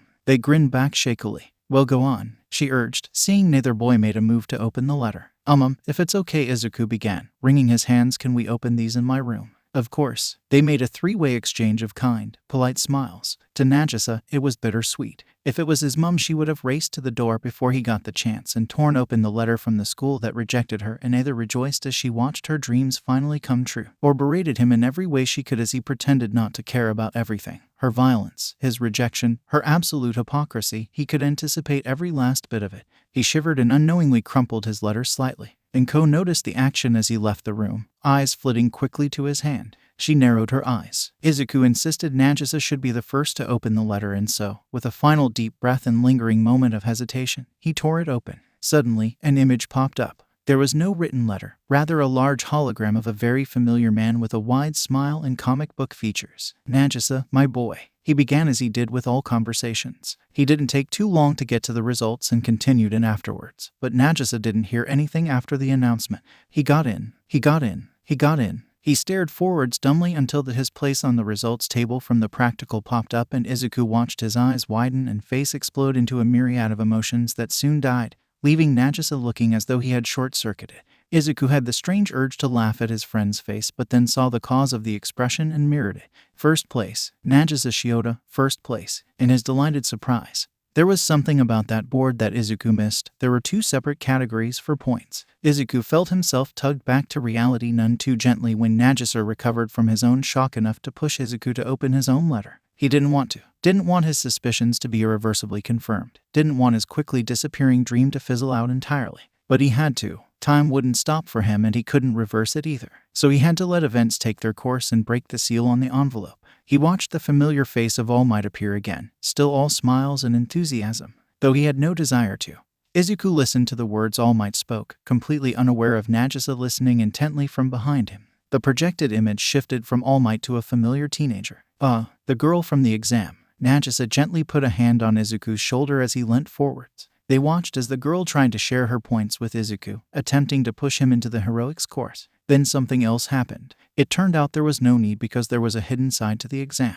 There had been two ways of earning points, and the exam board had chosen not to share one of them. Izuku had gotten in with a high quantity of rescue points. He'd done it. His dream hadn't ended. He didn't even register Nagisa flinging his arms around him and saying, in perfect unison with the recording, "Yui is now your hero academia." The next night they met up with All Might at the newly cleaned beach. All rationality gone from his mind, Izuku excitedly called All Might to the emaciated frame of Tashinori Yagi. From a little distance away, a group of people turned around to see, confused when they didn't see the hero there. Nagisa was too amused and still too dazed at the outcome of the exam to chide his friend for his moment of stupidity. "I mistook him for someone else," Izuku hurriedly called back, quickly growing bright red. Nagisa failed to stifle a giggle, only prompted to laugh harder when Izuku sent him a mildly disapproving glance that honestly had very little irritation behind it. "Congratulations on getting in." Tashinori smiled as he neared the boys. "I'm afraid, Nagisa, that the school had to be aware of our contact, as I needed to recommend you as a late candidate." Nagisa hung his head and looked at his already scuffed trainers. "But I can assure you your achievement is entirely your own. No sort of involvement with a hero would get you boosted to the top of the scoreboard." Nagisa raised his head again and met the hero with a soft smile. "Midoriya, the school had no knowledge of our contact, so their judgment was not impacted at all." Izuku beamed bright enough to outshine the sun, and Tashinori could not stop himself from joining. However, he couldn't help but to dampen the mood somewhat as, inevitably, the topic turned to why Izuku couldn't handle the power he had been given without his body breaking. "That's not unexpected," Tashinori explained. "Anyone gaining a new quirk would struggle to control it." Nagisa may have thought that untrue were he to think only of the physical aspect of his quirk, but he was suddenly struck with the recent memory of attempting to use the other side of his quirk. He shuddered as he felt a slight twinge of the pain it had caused him, like a physical manifestation of all the suffering in both his life and Tashinori's he had caused to resurface before he and his quirk had shut down. And, with that, he admitted that Tashinori was 100% correct. Eventually, Tashinori continued, "You will be able to use it fully and safely." A while later the boys were affronted with the reality of their first day at Yui. Nagisa was excited and at least somewhat confident his precious assassination classroom had prepared him at least somewhat for what was to come. Izuku was just as excited, but, at the same time, something of a nervous wreck, though, of course, his mother was more so. "Have you boys got tissues?" "Yes, Mum." "Yes, 𝐭𝐞. Do you have all of your things?" "Of course, Mum." "Of course, 𝐭𝐞. We gotta hurry." "Izuku, Nagisa, yeah." The boys spoke in perfect unison. "You look incredible right now." 𝐭𝐞 smiled brightly as she looked at her son and the boy she had known for only a few months but already felt as though she would consider like a second child. They both wore their new UE uniforms, the light gray blazers with the emerald green accents, the red ties, and the neat, new trousers. The shoes on their feet were the same as those they always wore, Izuku's bright crimson shoes a prominent part of his attire, while Nagisa's once white canvas trainers that were already scuffed and mudded to the point at which they were beginning to mimic his old ones that he defiantly refused to get rid of, faded into the background of his. "See you soon, Mum." Izuku pushed open their front door. "Have a good day, 𝐭." Nagisa smiled politely as he adjusted his backpack and walked out of the door. 𝐭 saw him gently tug at his left pigtail to tighten it before closing the door behind himself and locking the door with his own key. 𝐭 remembered when she had given the blue-haired boy that key. There had been a happy breed of disbelief on his soft face that added another tally onto her list of reasons to want to ask about his family. What teenager was so surprised to be given a key to the place they were living in? Izuku and Nagisa spoke casually until they saw the school looming overhead. At last they could say it was their school. They passed the security measures of the academy and were met with empty halls. 1A, 1A, Izuku repeated as they passed through the corridors at a brisk jog. "This school is huge," Nagisa commented, "but I guess it beats that godforsaken mountain." He tugged at his hair apprehensively and Izuku watched it slip slightly from its holdings. They stopped not a moment after. "Whoa," Izuku tilted his head back to look at the clearly labeled door before them. "And I thought the school itself was big." Nagisa pushed an impressed whistle through his lips while Izuku found himself lost in thoughts. "We'll be with everyone else who passed the exam," he thought. If only those two ended up in 1B. An image of Katsuki and the stern, somewhat impolite boy from the exam came to mind, both with appearances warped in a way that caused them to resemble demons or delinquents in some way or another. Nagisa could not see what Izuku was thinking, but it was evident he was lost in his head. So, wordlessly, he sidled up between Izuku and the gargantuan door and pushed it open. It was then that Izuku regained his bearings, finding himself back in the moment, suddenly unsure as to when the grand door to his future had opened. He blinked rapidly as he stared blankly ahead until Nagisa jabbed him in the rib with his sharp, bony elbow. "Oh." Nagisa ignored him and took his first step into the classroom that Izuku was seeing properly for the first time. The first thing he saw was the two people he had wanted not to see, standing beside each other, engaged in a heated argument about Katsuki's conduct and manners. The hot-headed boy refused to remove his feet from the table and the bespectacled boy beside him looked about ready to implode. "I am Tenya Ida from 𝗬𝗵𝗲 𝗔𝐿." The boy from the entrance exam introduced in response to a question Katsuki had asked before Izuku had entered the room. "𝗬𝗵𝗲," Katsuki scoffed, "so you're an elite. All the more reason for me to kill you." While the newly named Tenya questioned Katsuki's aspiration as a hero, Izuku grabbed Nagisa by the shoulder. He didn't know why and he was frankly too scared to ask. But he had figured out that the word kill flipped a switch in Nagisa. When he heard it, he turned into another person. Violent might not be the right word to describe him. He didn't turn into Katsuki by any stretch of the imagination, but he radiated this air that made you want to shrink away. Izuku didn't have a word for it, but he didn't want their new class to be faced with it. Kashinori had also seen it happen a few times, but he actually had a name for it. Though not one he would readily share with Izuku, he would go so far as to call it bloodlust. Then Tenya's eye caught Izuku and Nagisa hovering by the door. He walked over. "Hello, I'm Tenya Ida from 𝗬𝗵𝗲. Yeah, I overhead. I'm Izuku Midoriya." "Nagisa," he nodded politely, thankfully having managed to suppress his reaction to that alarm word. "Nice to meet you," both Izuku and Nagisa said at the same time. "I must congratulate you, Izuku. You figured out the true nature of the exam, didn't you?" He moved in such a way that he seemed very close to robotic. "I was blind to it." He sounded so deeply disappointed in himself that it was difficult to figure out how to respond. "I'm truly sorry. I misread you completely." No, it's fine. I didn't really figure it out either." Izuku waved his hands in a vague placating movement. "Deku." A voice spoke lowly from off to the side as Katsuki thought bitterly about when he had found out about Izuku's miraculous acceptance into the top hero program in the nation. The door slid open behind Izuku, startling him almost as much as the soft, sweet, mildly surprised voice that followed it. "It's you, the kid with the curly hair." And, sure enough, the nice girl from the exam he had seen trying to give him some of her points walked around him to stand in front of him. She beamed and waved. "I'm glad I found you." She wore the same blazer, shirt, and tie as the boys, but the trousers had been exchanged for a neatly pleated skirt of the same color that fell at mid-thigh. It was undeniable, the girl was cute. "Well done." She was just like an excited puppy, which, to an increasingly red Izuku, made her all the cuter. "You made it. Just like President Mike promised. I guess it's not that much of a surprise." That was quite the punch. Izuku was too red and flustered to form a coherent sentence. As he attempted to stutter a response to no avail, Nagisa found himself chuckling uncontrollably at Izuku's expense when the plain boy was incapable of defending himself. "I wonder what we'll be doing today," the girl asked in entrance ceremony. Maybe we'll get to meet the teachers. From behind her, a tired, permanently pissed off voice spoke. If you want to make friends, go do it elsewhere. They turned around and weren't quite sure how to respond. Behind them, lying on the floor, was a bright yellow sleeping bag with a face poking out. There was long, messy hair falling over the face that looked as though it hadn't slept in years, with dark circles and unkempt facial hair. They stared. The man began again as the department. His tired voice grew louder and hoarser with every syllable of heroics. A mutter settled across the classroom, the subject of every micro-conversation being the same: who the hell was this guy? He crawled out of his sleeping bag to reveal a thin frame dressed in black with what appeared to be bandages wrapped loosely around his neck. Our teacher, Izuku mused. He must be a pro hero as well, but I don't recognize him. He looks kinda washed up. Nagisa, do you?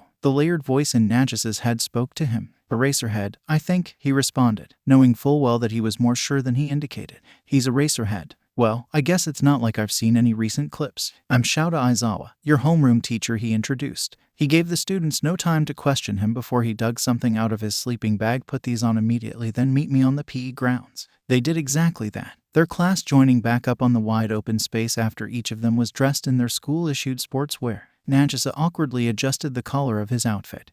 There was something about the situation that was making him apprehensive. Hello again, class. Aizawa addressed them. Today we have a Quirk apprehension test. Quirk apprehension test. The entire class exclaimed in response. What about an entrance ceremony? Or a meeting with the guidance counselor? The girl from the exam, Ochako, questioned. Heroes don't have the time for things like that. He turned to the class once again as a unit. I'm sure you're all aware about the freedom UE gives you all on campus. That freedom isn't limited to you students. With that, he had the collective interest of the class. I'm sure you all remember the physical tests you did in middle school where you were barred from using your quirks. Nagisa couldn't, at least not quite, but nodded along regardless. Katsuki, how far could you pitch a softball in middle school? 67 meters, he said nonchalantly with his arms crossed across his chest. Try it using your quirk now, Aizawa said as he guided Katsuki into place. Anything goes as long as you don't move from this circle. Don't hold back. Wasn't going to. Katsuki stretched his arms as he got ready to throw. He swung his arm back before pulling it forwards and releasing the ball in tandem with a strong explosion from the palm that held it.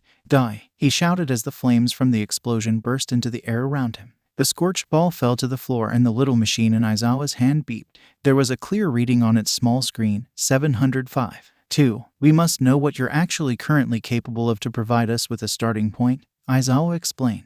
Cool, that looks fun. Awesome, we actually get to use our quirks. It looks fun. Aizawa seemed unimpressed. You were planning to spend your years here having fun. What happened to wanting to be heroes? Well, whatever. I suppose we'll just have to introduce a new rule. The person who ranks last overall in these tests will be labeled 100% hopeless and promptly expelled. Izuku was completely terrified at that. He had just managed to come within an arm's length of his dream, and because he didn't know how to control his new quirk, he was going to lose it forever. His heart was beating so fast he was sure it would pop out of his chest. This is Plus Ultra, Aizawa said. It was the first time Izuku had interpreted the school motto as a threat. I expect you to overcome and strive for the very top. He smiled in a mildly off-putting manner. What I had Katsuki do was really just an example. Now I expect you all to step up to the plate. The first test was a 50-meter dash. Tenya did exceedingly well on that, as his quirk was the pair of functional engines in his calves that propelled him forward. Most everyone else managed to use their quirks in some way or another to shave some time off of their quirk-free middle school record.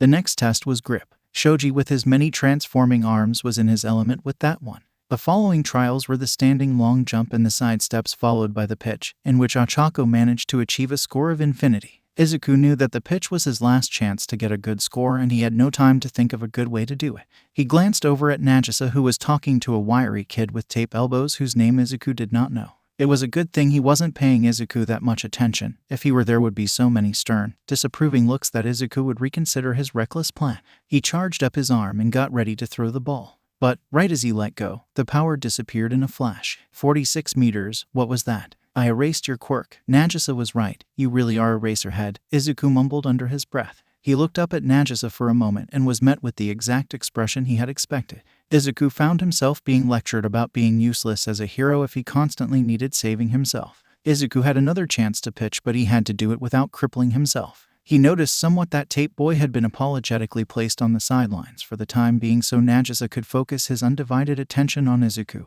Izuku knew he couldn't adjust the power he released. It was just simply impossible for him at that moment.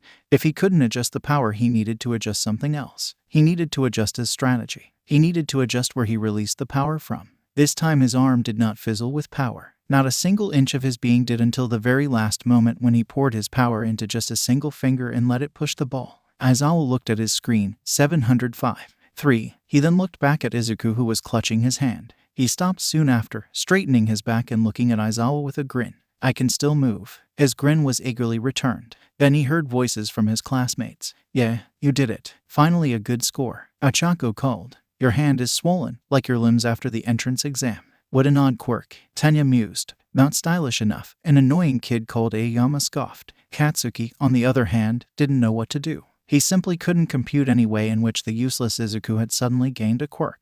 "What is this, Deku? Explain, you fucking shitty nerd." He charged with his quirk activated but found himself caught in Aizawa's stare and bandages. "Geez," Aizawa complained, "don't make me use my quirk so much. I have dry eye, for God's sake." Izuku's eyes met Nagisa's. "Good guess," he said plainly. "Thanks," Nagisa responded. He was kind of surprised. That had really been a guess. The voice didn't deem that a necessary thing to tell him. They just looked at each other for a moment more before laughing. Katsuki couldn't quench the feeling or its desire to feed on every belief he had ever held. He was lost in a conglomerate of childhood memories and ideals that all seemed to be shattering like the little bones in Izuku's hand had only moments before. Nothing was what it was meant to be. He was meant to be on top, an insurmountable obstacle that would replace All Might when he grew too old to continue and never spend a moment in the great hero's shadow. But Nagisa had shown up out of nowhere, frail-looking and feminine, yet completely indecipherable in every way, with his name sitting in Katsuki's place on the entrance exam's leaderboard. And suddenly Izuku had changed, developed a quirk a decade late, and rendered every word Katsuki had ever said to elevate himself above that head of curly green hair absolutely meaningless. The pedestal he had put himself upon came tumbling down, and he felt as though he had no option but to crash and fall alongside it. Izuku was meant to be nothing but a pebble on a path full of them, and Katsuki was meant to walk over him without a second thought. But the pebble was jumping with the earth as it began to shake, and Katsuki was knocked down, closer to the pebble's level than he had ever imagined being. He let himself stew and tried not to think that if the two short boys could ruin his life so much, others could definitely do the same.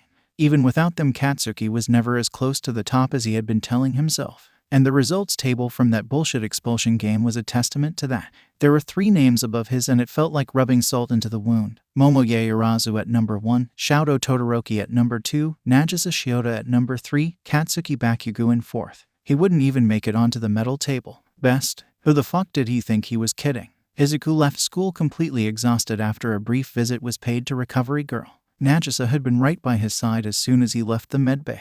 Tenya was there not long after, still assertive but somehow assertively caring. It was as though he devoted the endless bounds of controlled energy he seemed to possess to every menial task that came his way. He made Izuku nervous. He made Nagisa smile. Then Tenya began to ponder the day and Aizawa's deception, and Izuku was smiling alongside Nagisa, realizing the tall boy was just overflowing diligence and was unable to stem the flow. Ochako came running after them, and Nagisa could feel the sting of the surname no one seemed to want him to be able to forget, as Izuku could feel an odd pang he couldn't describe when she truly, though his name was Deku. He told her what meant, and her pink mouth contorted into a slight frown as her brow wrinkled as though in conversation before she smiled brightly enough to blind.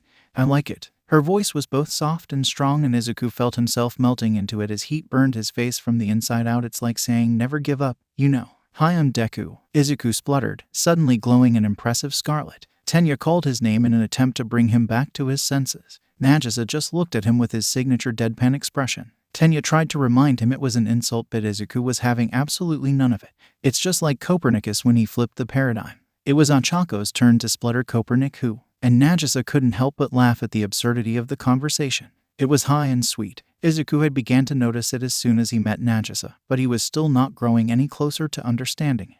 The apparent sense of home and familiarity Nagisa found in spontaneous bursts of absurdity confounded Izuku but also made him happy to observe. He was as happy in that moment, besides other teenagers he was already making headway in viewing as friends, as he had ever been. It was like everything but his apparent sense of gratitude and accomplishment faded away into nothingness, and he hadn't the presence of mind to miss the rest of the world, or even so much as notice its absence. In his joy he missed something. He didn't know the real test had yet to begin. The next day began with a mundane lesson taught by an eccentric teacher. English with present mic was odd, and most of the class was jarred by the sudden normalcy while Izuku stuck to his character and searched for an answer to the teacher's question, and Nagisa enjoyed his best subject and the subtle parallels to the best year of his life. They ate with 𝐒𝐿𝐵 and 𝗀𝗏 at lunch, and all the food was so rich and full of flavor they wasted as little time as they felt they could without being impolite talking. Instead, they shoveled food into their mouths as though it were about to disappear, and they were unsure as to when they would get to eat next. Izuku felt a blush bloom on his cheeks as he caught a glimpse of 𝐒𝐿𝐵's hands and noticed that her pinkies were purposely held away from everything she touched. The afternoon was more alike to the students' expectations of the school than the rest of the day had been. It was time for a class on basic heroics, taught by none other than All Might himself. Everyone, except Izuku and Nagisa, who met the hero often, was shocked by his incredibly normal arrival, as well as the prospect of being taught by the greatest hero of their time, perhaps even of all time. All Might called it a trial battle and presented to each of them the gear they had been told by the school to request. Everything about the lesson lit a flame of excitement under all of the kids who were eager to leave their desks and out their new costumes and gear to the test, even if there were restrictions placed upon them and their only opponents were their classmates. Don't forget, All Might told them with all the grandiose he could fit into a single sentence, from here on out you are all officially heroes. Next to all of the other costumes, with their custom metal hardware and special gadgets, Izuku seemed awfully homemade. He didn't mind. Homemade was exactly what it was, and he was keen to embrace the green jumpsuit and its black appliques and the green bunny ears that were really a not-so-subtle homage to All Might's distinctive hair. It didn't fit next to 𝗀𝗏's costume that made him look entirely like a robot and gave Izuku a certain ingenium impression.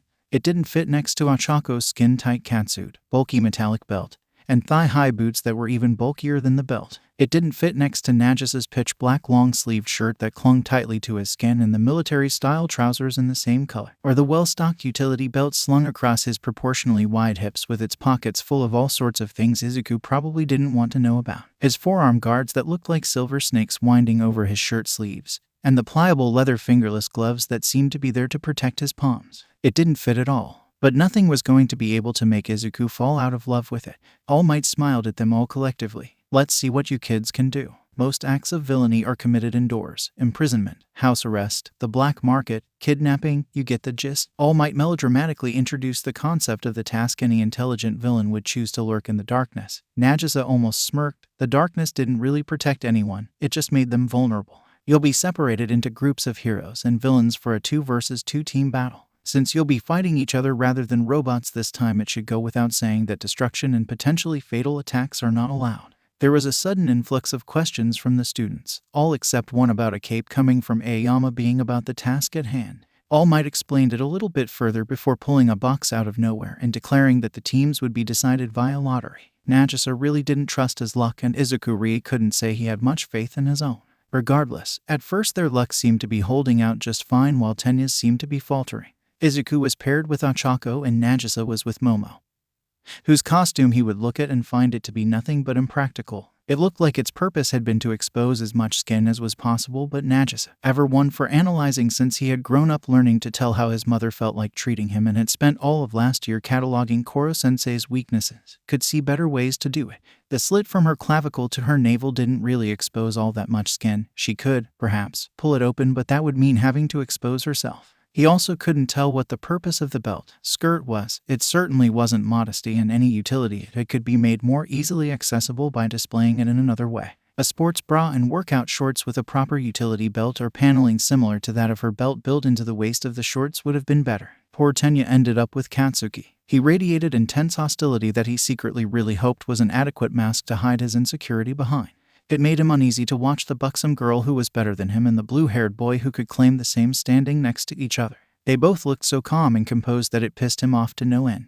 It was like they knew they were better than him. Whether or not that was an accurate interpretation of their cool demeanors, it really seemed as though he wouldn't be able to get to them the way he could get under people's skin in middle school without the application of an ounce of effort or creativity. Much like no one could see his insecurity. No one could see Momo's desire to make friends that was being crushed by the idea that no one would want anything to do with her. No one could see the self-consciousness that fueled Nagisa, surpassing anything Katsuki could ever feel. The sensation had been forced into him since birth, since he had disappointed his mother for the first time, since his mother had made it evident he could never be what she wanted him to and still held power over every move he made. Katsuki couldn't see the guilt either, or the pain of his memories. All he could see was superiority, and he despised it. Then, as predicted, Izuku's short-lived stroke of luck fizzled away. We will be doing another lottery to decide which teams will be the villains and the heroes as well as who will go against who, he decided. Nagisa, Yaoyorozu, you guys are first. A piece of paper was drawn heroes. All Might declared as he brandished the slip. The pair nodded and began to discuss their plan of action in hushed words, Nagisa absent-mindedly drawing a small knife from one of the pockets on his belt and twirling it with practiced ease around his fingers. Izuku really didn't want to know what was in the rest of them. Midoriya, Uraraka, he called upon them and declared them to be heroes as well. Once all the roles had been assigned, the opposing pairs were chosen. Izuku's heart sank. Uraraka and Midoriya versus Bakugo and Iida. And the world stopped. Every nerve in Izuku's body was screaming at him, telling him it was a bad idea. He glanced at Katsuki and saw him grinning maliciously at nothing and everything, eyes burning like his hands would soon be. He couldn't face up against Katsuki when he had so many memories spanning so many years that were all of Katsuki bringing him down. Iida was a dangerous opponent by all means. He had far better control of his quirk than Izuku, and he seemed smart, so it wasn't like he would be going against a team he could outthink in a split second. But he wasn't a mean one. He had no doubt listened to the rules and was sure to make sure he didn't cause injuries any worse than bruising or perhaps a scratch. The same could not be said of Katsuki. His quirk was explosive and he didn't like to restrain it or himself. He would bring down the building, then burn the rubble. He would treat Izuku and Ochako like they truly were his mortal enemies. He hadn't worked so hard to get into Yui just to die on his second day. But at least he had some reprieve before he died young. There was a match before his, Nagisa and Momo versus Izuku and Hanta. He kind of felt sorry for the latter pair. They were in Class 1A at the top heroic school, so it was evident they weren't helpless. But Momo had been one of only 2 students to get in on recommendation and had placed at the top of the quirk assessment, while Nagisa had been first in the entrance exam and had once again beaten all of the other students who had gotten in the same way he did in the quirk assessment. They looked dangerous as well. Nagisa was still twirling that knife around, and Izuku was almost sure he didn't notice he was doing it. But his face was so calm and nice as he smiled at their opponents that it made the weapon seem deceptive, like he was really nothing to worry about. Izuku knew how untrue that was and that the dark corners and floors that filled the building would work to his advantage. Momo looked serious, like she was glaring directly through them, not even seeing them as opposition as she didn't let their eyes wander from her schooled face. Hanta's Adam's apple bobbed on his thin neck, and it was a dead giveaway that he and Izuku weren't confident whatsoever. The villains were allowed into the building, dark and old-looking even if it was definitely fairly new, before the heroes so they could find their way to the fake bomb and get set up. They disappeared into the darkness, the door closed behind them, and then a timer was set. As the numbers ticked down, the time when the battle would begin approached. Once it had reached 0, they sidled silently into the building, careful as not to alert the other team of their presence, and shut the door as quietly as they could. The rest of the class watched through a series of screens at the events happening within the building. Nagisa and Momo were having a hushed conversation, so quiet they could barely pick up on more than the tail end of words, even though there were mics amplifying the sound for them. A few floors up, Hanta was standing guard of the papier mache weapon as Izuku patrolled the floor, keeping a careful eye out for the other team as he went, moving as quietly as he could. It wasn't quiet enough. Nagisa could hear the overhead floorboards creak as he moved so silently up the stairs it was as though he wasn't corporeal, and Momo tiptoed lightly in the thick socks she had conjured. They moved slowly as to avoid the creaking that had given Izuku away to the trained assassin that was trailing him. Wordlessly, Nagisa pointed to a spot above him. It seemed to be a random spot to Momo, but Nagisa was certain it was where he had last heard Izuku's footsteps disturbing the floor. Momo trusted him anyway. She gave a single curt nod and a gesture of the wrist, which Nagisa returned. He stopped for a moment, breathed gently, and shut his eyes, following the noise with his ears and trying to sense the shape of the darkness in the building. There were corners and spots where light flickered, but then he found a shape he could imagine being nothing but the bomb. About 10 meters from the top of the stairway, 2 floors up. I think Hanta's guarding it. I'll keep Izuku away, restrain him, and then we'll find a safe way to transport the bomb, he whispered. After she gave another assured nod, he took off, even though his feet were moving quickly. His breathing remained steady, his footsteps remained inaudible, and the stairway didn't protest beneath his weight. He ducked behind the wall as the stairs gave way to a corridor and surveyed the area. He was pleased to see Izuku's back turned to him as the boy walked away from the stairs, beginning to canvass the rest of the floor. It was the perfect opportunity, and Nagisa would be a fool to pass it up. He remained silent as he sprung at Izuku, knife gripped comfortably in hand. His hand found its way to the other boy's throat, and he held the sharp edge of the blade there. From the viewing room, All Might was tempted to call out, but Izuku's skin hardened beneath Nagisa's touch. Nice try. Izuku tried to keep his voice steady and not contemplate that what would, to most others, be a lethal weapon was held against his throat by hands that seemed far too accompanied to the action. But you can't cut me or make me act in a certain way by threatening to cut me. Nagisa's knife didn't move from his neck, and he hated the way the soft, pale hands didn't tremble in the slightest, like he didn't think twice about what he was doing. No, Nagisa's voice was quiet in his ear, a hissing whisper that put the snakes wrapping up his arms into perspective. Of course not.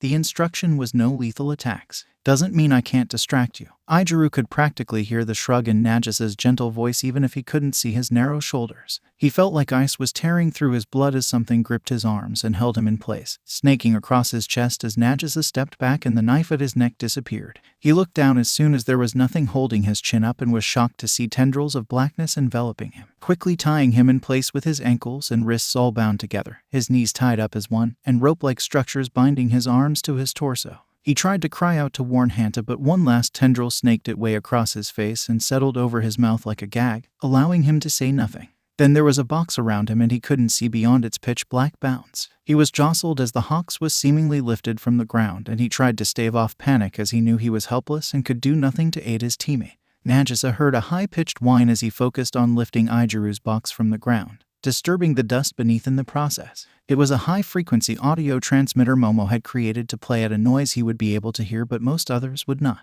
It was their signal to tell him that 𝗵𝗃 had been taken care of without alerting 𝐈𝐺𝐻 to that fact. He wiped the blood that the sharpness of 𝐈𝐺𝐻's skin had caused to bead on his fingers onto his trousers and tried not to focus on the hole in his sleeve that showed a much larger cut. He'd have to ask the fabric be made much more resistant in future, and took off to where he knew his teammate was. 𝗵𝗃 was sat against the wall, bound and gagged with real ropes in a very similar fashion to how Nagisa had secured 𝐈𝐺𝐻 with his own version of them. He let 𝐈𝐺𝐻's box drop back to the ground, hoping he hadn't jostled his classmate around too much, and looked at Momo. "That's 𝐈𝐺𝐻." She nodded to the box. Nagisa nodded back in affirmation and turned his attention to the clear plastic box that stood in the middle of the room. There were brightly colored blankets and duvets on the other side of it. He raised his eyebrow. "I thought it would be best to pad it so we can protect the weapon. We don't know how this is being graded, but I had to make this box in 6 parts, not to mention the blankets, so I don't really have the material left to make any kind of transport for it."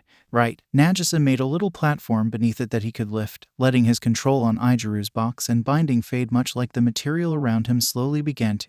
But it didn't matter. By the time the restraints had faded completely, both the other team and the bomb were outside, victorious. All Might knew Nagisa's power was inherently villainous, and he didn't seem to handle it like a hero. The threat wasn't a hero's way of dealing with situations. He knew he should probably be concerned, but it had all been calculated. Nagisa wasn't a villain, but the heroes of the world would be in trouble if he was. When Nagisa, Momo, 𝗵𝗃, and 𝐈𝐺𝐻 returned to their class, Nagisa was the first to notice how, oddly enough, 𝐈𝐺𝐻 was amongst the very few classmates who would make eye contact with him. All Might would meet his eyes, but not without making a face. "You know," he said, "you'd be hard-pressed to find a hero who fights like that." Nagisa didn't disagree. He shrugged. "I'm not a fighter." 𝐈𝐺𝐻 looked at him wide-eyed, subconsciously tracing his fingers over that spot on his neck that still felt cold. "Then what the fuck are you?" Nagisa was twirling the knife again and the light was glancing off it menacingly. 𝐈𝐺𝐻 was watching it contemplatively but not apprehensively. He had a feeling Nagisa didn't even notice he was doing it.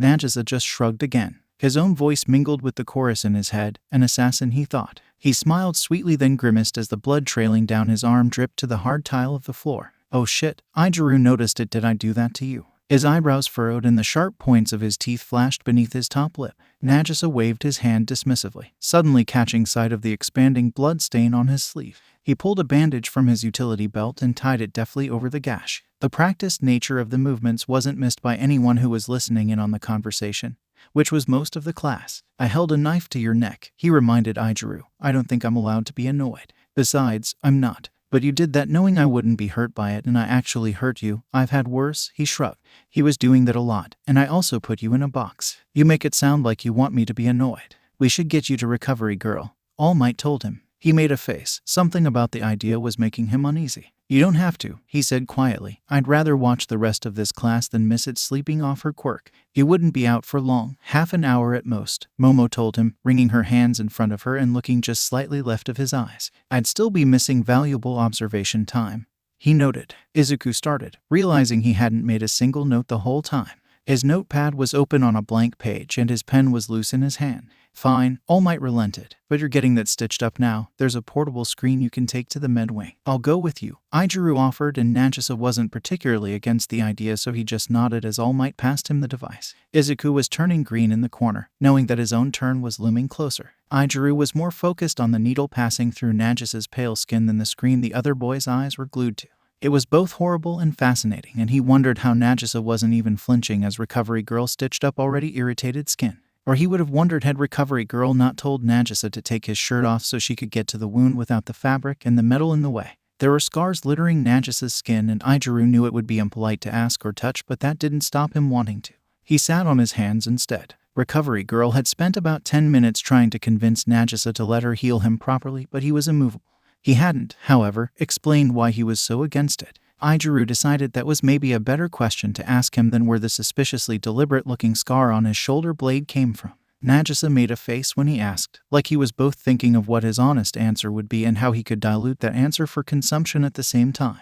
I feel like pain can be a lesson sometimes, he answered eventually, stressing the sometimes. He could recall each and every moment of pain, both physical and mental, that his mother had inflicted on him in his life, and he hadn't learned anything he wanted to know from that. Just that he should keep his mouth shut and that people who were supposed to be good and reliable weren't always how they should be. Oh God. Izuku made a face that was halfway to a smile as he tilted his head down. Nagisa's own lips twitched upwards a little bit. I don't think you should be learning anything from me. There was a glint in Nagisa's eye, nostalgic, joking, and sad all at once. You can learn something from everyone. Well, I'm probably the worst teacher you've had. Nagisa was still smiling, but it was just sad at that point. Not even close. He thought of Takayaka, of his mother, of the chairman, and then he thought of Izuku, grinning and friendly and outgoing, and there was nothing to connect them at all. Recovery Girl tied off the thread and shook her head at Nagisa as she secured a dressing over his arm. You're difficult, she admonished, but Nagisa had spent so long trying to be anything but that it was almost vindicating. He smiled sweetly and thanked her, and they left. Nagisa didn't once stop watching that little screen, and as everything was beginning to go horribly and thoroughly wrong, his feet sped up and he didn't once falter as he rushed over the steps. Izuku, with his attention solely focused, barely managed to keep up. When Izuku woke up in Recovery Girl's ward once again, his head was swimming, the images of people milling around blurring into impressionistic smudges as he struggled to focus his eyes. Eventually his vision was clear enough to tell that, like last time, 𝐈𝐴, and Nagisa were there, but Izuku had surprisingly joined them. 𝐒𝐴 was sitting politely in a chair, watching him intently and threading her fingers together over and over, betraying her nerves. Ada was standing stiffly in one corner, Izuku standing in the opposite one, looking less stiff and more like he didn't know what to do with any single one of his body parts. Nagisa was pacing slowly across the room, or rather meandering, betraying very little of what he was actually feeling, Izuku's notebook dangling loosely from his fingers. They were all back in their school uniforms. Izuku sat up tentatively and his head began to swim again for a moment but quickly subsided.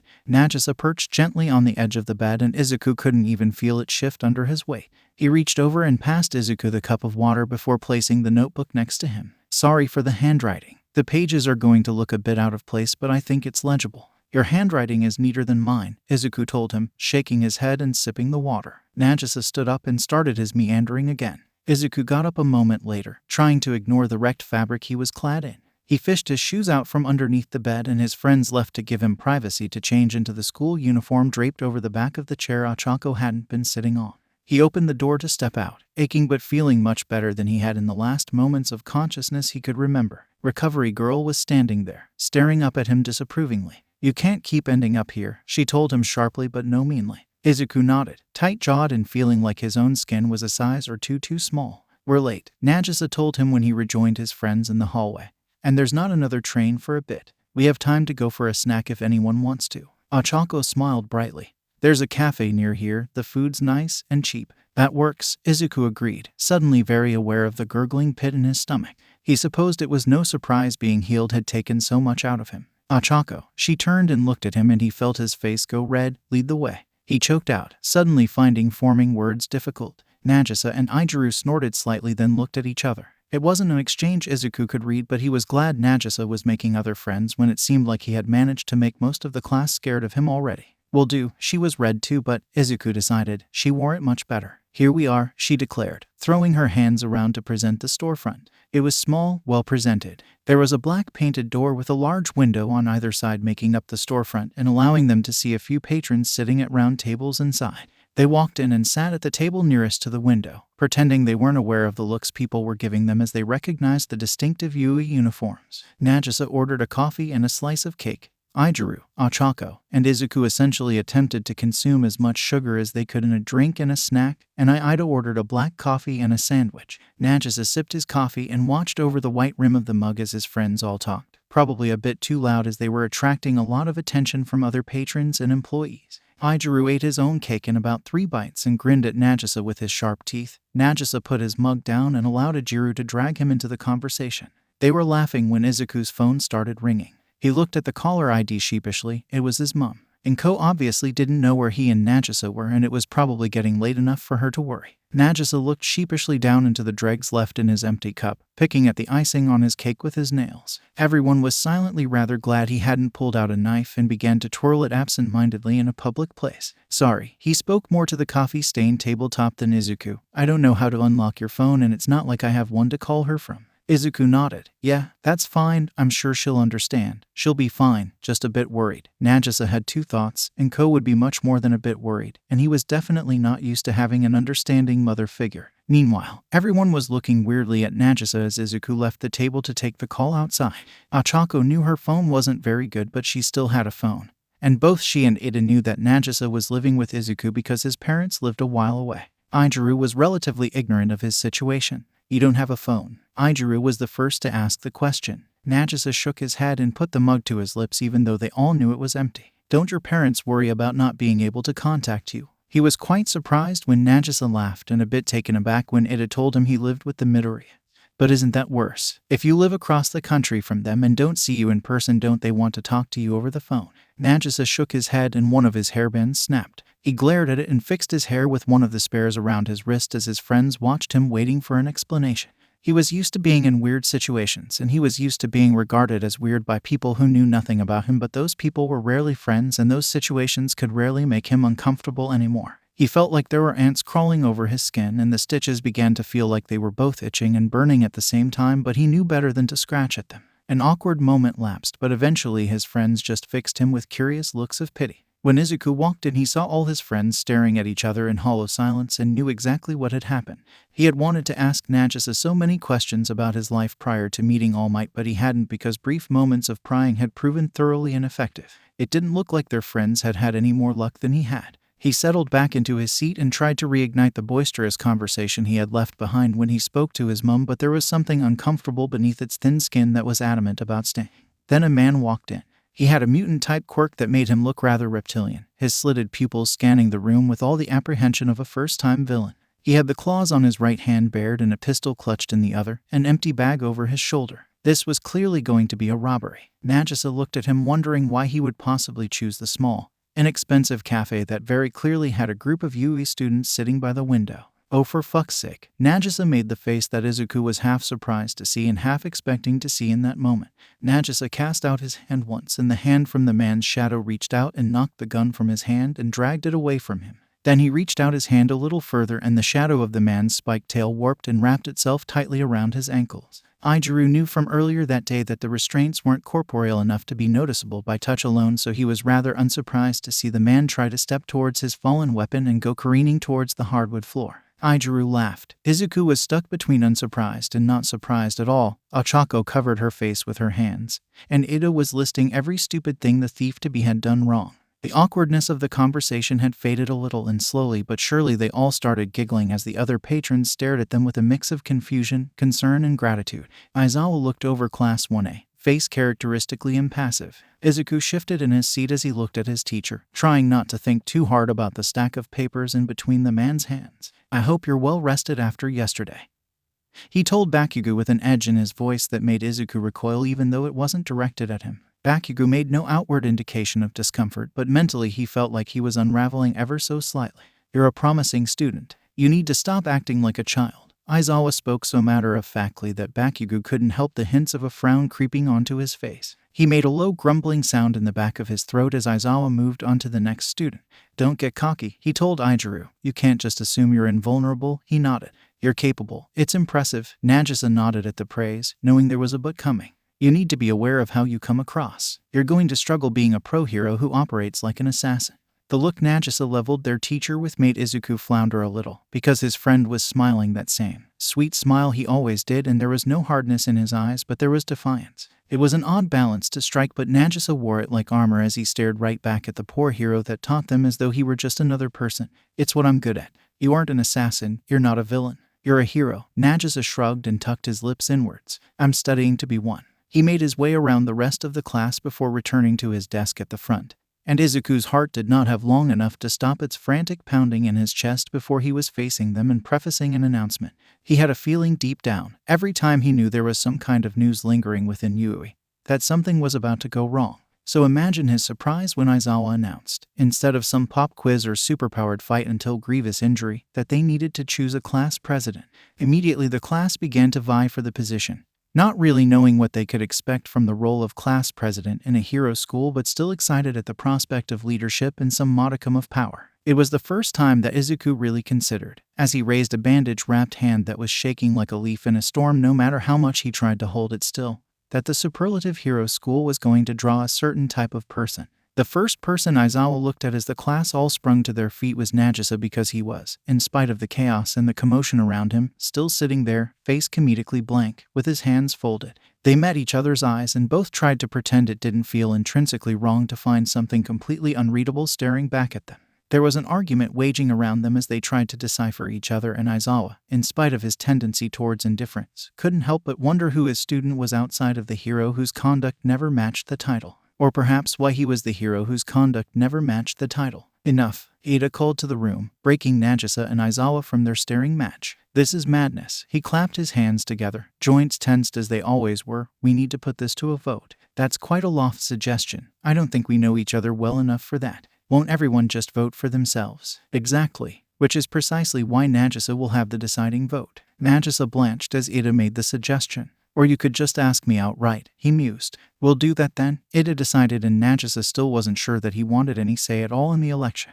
Or, he began, twisting one of his pigtails around his nimble fingers like he often did his knives, you could just make it so nobody can vote for themselves. Yes, Ida agreed with all of his typical textbook enthusiasm. Nagisa doubted he had it in him to do anything half-assed, even if all he was doing was agreeing to a simple idea that Nagisa couldn't help but think was just common sense. In the end, the vote went to Ida. It seemed fair enough. Momo ended up being the vice president, and Izuku was the only other person to get more than one vote. Who voted for me? Nagisa asked as the bell went and they were dismissed. I didn't want the role. Izuku was somewhat surprised when he found his table of friends growing still. He knew it was Nagisa based on the fact that he had brought Ijiru along the day before, and the next person to join them was Momo, who talked to Nagisa more than she talked to anyone else. They made a scary good team, and when he looked at them sitting side by side like a team, Ijiru gulped before he remembered that they weren't involved in a mock battle anymore and he wasn't acting in the role of villain. Ochako asked about Ida's family, and the enthusiasm, heightened even for him, he spoke with as he told them all about his older brother was infectious. I aspire to be just like him, he claimed, looking upwards as he spoke.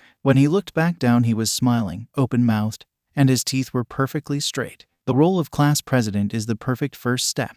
Mom looked like maybe she was finally ready to begin to engage with them all, how she had been speaking quietly to Nagisa, who always smiled back, made comments when she wanted him to, and never once commented on her cadence even when she felt like her intonation was all off or she was talking too formally. But then the siren began to blare. Ada handled the ensuing panic, reassured everyone it was just overzealous, intrusive press rather than a real emergency before any poor student could get trampled.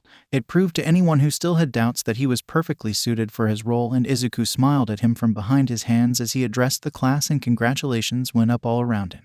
Their class felt more and more like they were getting to know each other. There was little that could be done to combat the tension and the competition that characterized the school environment, but Izuku, in spite of all of his anxiety and the rest of it, didn't know that he could bring himself to care. Still, Nagisa and Aizawa and Nezu and all the rest of the staff couldn't quell the worry that accompanied the security breach, even if the perpetrators had only been the press. Yui prided itself on the safety it claimed to give. It was supposed to be impossible to break into. Rescue trials were a beast all of their own and not really something that Nagisa's past life seemed like it had prepared him for. It started easy, just their class on a coach, everyone except Izuku wearing their hero costumes. Nagisa had substituted his shirt out, the original one still with a rip in the sleeve that the support team were working on patching up, creating a new material or mesh or lightweight armor, or whatever else they could conceive that would keep the fabric from ripping quite so easily. It was impressive work that Nagisa almost couldn't believe someone was doing for him. He still wasn't really used to that. Then they started to talk about quirks, and Nagisa could do nothing to stop the creeping feeling of isolation. The way that the conversation dodged around him was confirmation, if ever he needed it, that he still made them all uncomfortable, perhaps something worse. He wasn't really fine with it, but he did accept it for what it was. And that just wasn't enough to stop it from hurting just a little bit. Hey Izuku, Tsuyu said, starting the conversation. She angled her slight frame towards Izuku, who was sitting in the seat next to hers, so she could look at his face as they spoke. Izuku started, like he did whenever someone started a conversation he wasn't completely prepared for and anticipating.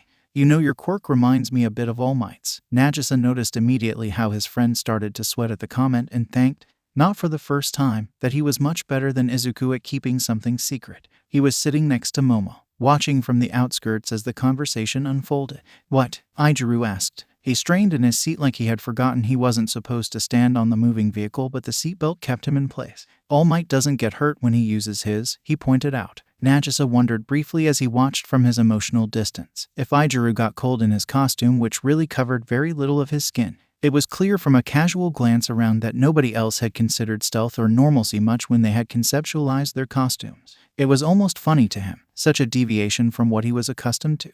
"I do think it would be cool to have that kind of simple enhancement quirk though," he said, looking at Izuku with that sharp-toothed smile that somehow managed to never look threatening or off-putting. "It's powerful, flashy too. Mine is practical." He held out his arm, and a texture like tree bark quickly grew to cover it like armor. "But it's not all that flashy, it's cool. Great for a pro," Izuku insisted, but before he got the chance to say much more, Aoyama was butting in, batting his long, dark eyelashes so they contrasted against the pale flesh of his cheeks. "Being a pro isn't all about popularity. My nasal laser is strong enough and unique enough for a pro. But it'd be a problem if your stomach caved in." His face took on a green tinge, and Mina didn't seem to register that she had said anything that could be construed as upsetting. Nagisa snorted into his palm, even if he was starting to feel a little pit forming in his own stomach. He looked to Momo, who smiled softly back at him, looking like she was trying a bit too hard to act casual. "Well, if we're talking about flashy, we need to mention Bakugo and Todoroki," Jiru said, barely looking up and with her chin resting securely in her palm as though that was what was holding it in place. Bakugo was sitting next to her, but she showed no indications of fear, and he didn't really react beyond a self-satisfied grin for a moment. Todoroki's face barely changed, but Nagisa peered around Momo so he could see him sitting across the coach. In spite of his inexpressive face, there was a glint in his eyes that maybe could have looked like a smile if you knew what to look for. Nagisa was lucky enough that he did. "Bakugo probably won't be very popular," Tsuyu remarked. "He's too angry," and, as though to prove her point, Bakugo fumed. As he did, the conversation continued without him, and the way that his efforts to bully and intimidate hit him back more than it would have if someone had truly, honestly tried to retaliate. It was just a fact for Bakugo at Yui that he would have to accept. He wasn't the top dog, and those people weren't scared of him. The only classmate anyone was scared of in any capacity was Nagisa, and even then he was slight and lithe and hadn't raised his voice once. Bakugo didn't think he understood anything anymore, so he continued to rant and rave and shout at the top of his lungs, even as nobody, not even Deku himself, engaged with it. Momo looked at Nagisa and winced. "He's so vulgar," he shrugged back. "I've seen worse." So Momo decided that, in order to find her place, she probably needed to adjust to how her classmates communicated. "I think I'm pretty flashy," Denki said with a grin as a small volt of electricity moved across the surface of his skin for a moment. "Ooh," Ochako exclaimed. Then she made a face, and it was almost like a toddler who had been cut off after her third cookie. "I like my quirk, but it isn't really flashy. It's a great quirk though," Izuku insisted, and his face was so pink it's a wonder he was still conscious. She giggled. "I suppose so. Momo has a great quirk too." Momo shrugged, face matching Izuku's. "I think Asui's is cute." And, just so they were both included in the conversation after they had moved through literally every other member of the class, Nagisa added, "Hagakira's is really practical. I can't imagine how practical invisibility." And in the silence that followed, where the invisible girl refuses to return the favor, Nagisa sat in his seat staring at a scar on his hand that might have been an innocent wound or might have been a not-so-innocent one, wondering how, in spite of his feelings about her power, she managed to do very well on the entrance exam with it at all. The bus stopped by a large building and they all filed inside, jaws hanging open. No, 13 was standing there, waiting for them. Nagisa would have recognized him even without the warbling of the voice in his head reminding him. After all, he had been in the world and Izuku's company long enough by then to know a fair bit about the world of pro heroes. Really, the biggest mystery that still remained was his own quirk, specifically the half of it he had used once and refused to so much as think about since. Nagisa would be lying if he said there was nothing about the facelessness of the pro hero and the indistinct shape he was given because of his costume that made him intrinsically uncomfortable. Suspicion was in his nature, and he knew. With a creeping chill he refused to let himself feel because of something as insignificant as a lingering thought, that he probably wouldn't be alive, in his own world or any other, without it. The room was cavernous, split up into sections mimicking biomass and the disasters that could happen in them. There was what seemed to be a model of the pinnacle of a mountain in one corner, climbing towards the tall, vaulted ceiling with a snow cap and clouds that suggested that, just maybe, they had gone so far as to include within the simulation the way the air might thin as they climbed.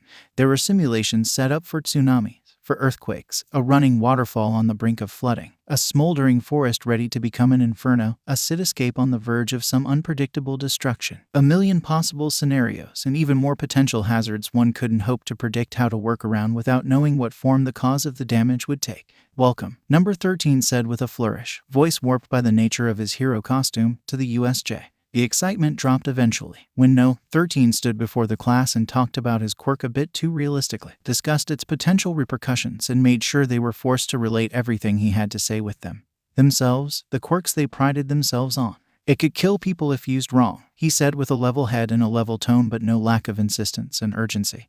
"And in that way it is no different than any of your quirks." And he, Izawa, and Nagisa all pretended that more than half the class didn't look to the blue-haired boy with an accusation in their eyes. Ijiru, the one who had actually felt the cold blade against his neck, was the first to take a step closer to Nagisa to return the stare. It didn't garner an apology, but it did make a few people look away, maybe ashamed, maybe embarrassed, maybe just feeling like they had already got their point across. It was better than nothing, and Nagisa smiled up at Ijiru, and, like always, in spite of the metal he wore and the knives Ijiru couldn't help but remember were scattered over his person, he looked soft. "Your quirks exist to help people, but you need to understand that they could go awry. We're here today to practice using them to save people rather than to take down villains. I trust, after your last few days of lessons, that you know all this already." Even as a couple of classmates continued to look at him with accusation, Nagisa fought the urge to remind them in his thin, high voice, the antithesis to what they thought of him, that what they were actually scared of was how he wielded a knife, something any of them could learn even if his talent for it was something a bit more unique. But he didn't, in part because reminding them would call attention to what his quirk actually wasn't, even if they had seen him using it. Very few of them had actually thought to ask, and he knew all too well how it sounded when he, as a hero in training, claimed the darkness as his element. The face appeared from the swirl, a grim omen. It looked as though it was being controlled, gripped by strong hands with ropey muscles and prominent veins. They had long nails, rough and unkempt, dangerous. Nagisa gulped as he looked at the man's pale face. His dry skin almost scale-like, lips chapped and broken, oozing claret slowly. One of his eyes was covered and the other was bulging, bloodshot, outlined with a dark circle. He had the general air of a reanimated corpse. Nagisa ignored the clamoring of his class and glared straight forwards, flicking his wrists and drawing a long knife into each hand. His classmates were too distracted by the actual villains in front of them to even think to look at him with that hint of disgusted mistrust he really didn't want to get used to. He held them, ready to spring forwards, but Izawa and No. 13 stepped in front of the teenagers defensively. He exhaled but didn't come anywhere close to relaxing, feeling his heart pounding traitorously in his chest as a body followed the face and a whole host of villains appeared all at once. "Don't move," Izawa told them with more energy than Nagisa had ever seen him exert. There was genuine worry in his face as he held out his arms as if to create a barrier they couldn't pass. They might be heroes in training, but they were all frightened and wide-eyed. Nagisa was the only one who was ready to charge at any moment. No, 13 and Eraserhead, the one with the hands who looked to be the leader, mused. His voice was thin and scratchy. It sounded like it hurt to talk, and it was hard to discern emotion from the faint speech alone. The palm covering his face made him look impassive, unflappable, all the more dangerous. All Might was supposed to be here. I didn't get all these people together not to see the symbol of peace. There was a beat of tense, palpable silence. I wonder if he'll show up if we kill the kids. Behind Nagisa, Izuku gasped and grit his teeth. Nagisa bared down, bracing his knees, blades at the ready. Then the class began to come to their senses. Momo started it. She asked No. 13 about alarms, a wonderfully rational thing to question, like she was still thinking straight. Nagisa bit back a grin and reminded himself that the dangers in the new world weren't the same as the ones he was used to. Are they all over the campus? Todoroki asked. The two students who had been accepted on a recommendation evidently having been recommended for good reason. They were keeping level heads. Or just here. Here, No. 13 said. They're just here, in an isolated part of campus when there happens to be a class here. They have a purpose. This isn't a random ambush. 13, Izawa said, not looking at him. Get in contact with Yui. I'll hold them back. Number 13 nodded. Try to contact them with your quirk too, he told Kaminari, who flushed and stuttered, clearly still panicked. Izawa leapt forwards, a dark blur with bandage-like tendrils whipping around him, wrapping up taunting villains as he went, eyes held wide open. But they had a lot of mutant types on their side, and even as Aizawa pushed forwards with the practice and ease of a pro hero, he had weaknesses and he was hopelessly outnumbered. Not to mention he was fighting to protect the children. That more of a focus than actually winning. He was used to fighting numbers of villains and exploiting weaknesses. If they were ranged for melee battles, he would stay away. And when they launched projectiles, he would speed over to them, fighting at a close range where they couldn't hurt him without also putting themselves at risk. He wore the goggles so they wouldn't know where he was looking, never know whether or not they had their quirks. He was good at his job. But that didn't mean he wasn't outnumbered. At the back of the battle, not really engaging, another villain stood, vague and non-corporeal, a threatening mass of black mist in an oddly avian shape. With a lofty speech, it was as though the air behind him opened up into a rift, a sense of threat spilling out of it like water. Against their will, Class 1 were being sucked into it. They were screaming and protesting, but Nagisa was still holding his blades and staring at the nearing pit of Inkai blackness suspended in the air. It was as pure of a concentration of darkness as he had ever seen, and as he was being wrenched into it, he reached out. It wasn't right. It was darkness, but not like any other, so Nagisa could only do so much. He saw in front of him, or more so felt their presence as interruptions in the darkness they were sailing through, and knew that they were all plummeting to different areas within the training space. So, gathering up as much control of the strange darkness as he was able, he slammed the entrance shut behind him, keeping Ijuru and Bakugo on the other side of the unknown, and made sure, as they plummeted, that nobody plummeted alone. He didn't really have time to pair people with much intention, nor send them to specific places, so as he watched Izuku fall, grasping at Minta and Tsuyu like he couldn't afford to let go of them into what looked to be an angry expanse of water below, he winced. Nagisa found himself falling alongside Todoroki onto a wide, burning plain that didn't have much by way of shadows besides those conglomerating in the crags of the rocks. It wasn't much. He had a feeling it wasn't going to be enough. The artificial sun bore down on the rocks, painted with a slow-moving trail of convincingly hot magma. Nagisa knew his skin was pale and fragile, and that was all part of it. But what made him small, unassuming, effective as an assassin didn't hold up well against unthinking, burning hot disaster, natural or man-made. It couldn't smile sweetly, disarmingly, and manipulate lava. They landed on a rough, hard patch of the ground, thankfully free of magma, falling from a considerable height. The air was thick, choked with heat and smoke that made his lungs and trachea feel like they were burning, being cooked inside his body. It didn't help him as he coughed and sputtered and tried to catch his breath again after being dropped carelessly on his back. "Sorry," he said, realizing he'd crushed one of Shoto's arms beneath his back.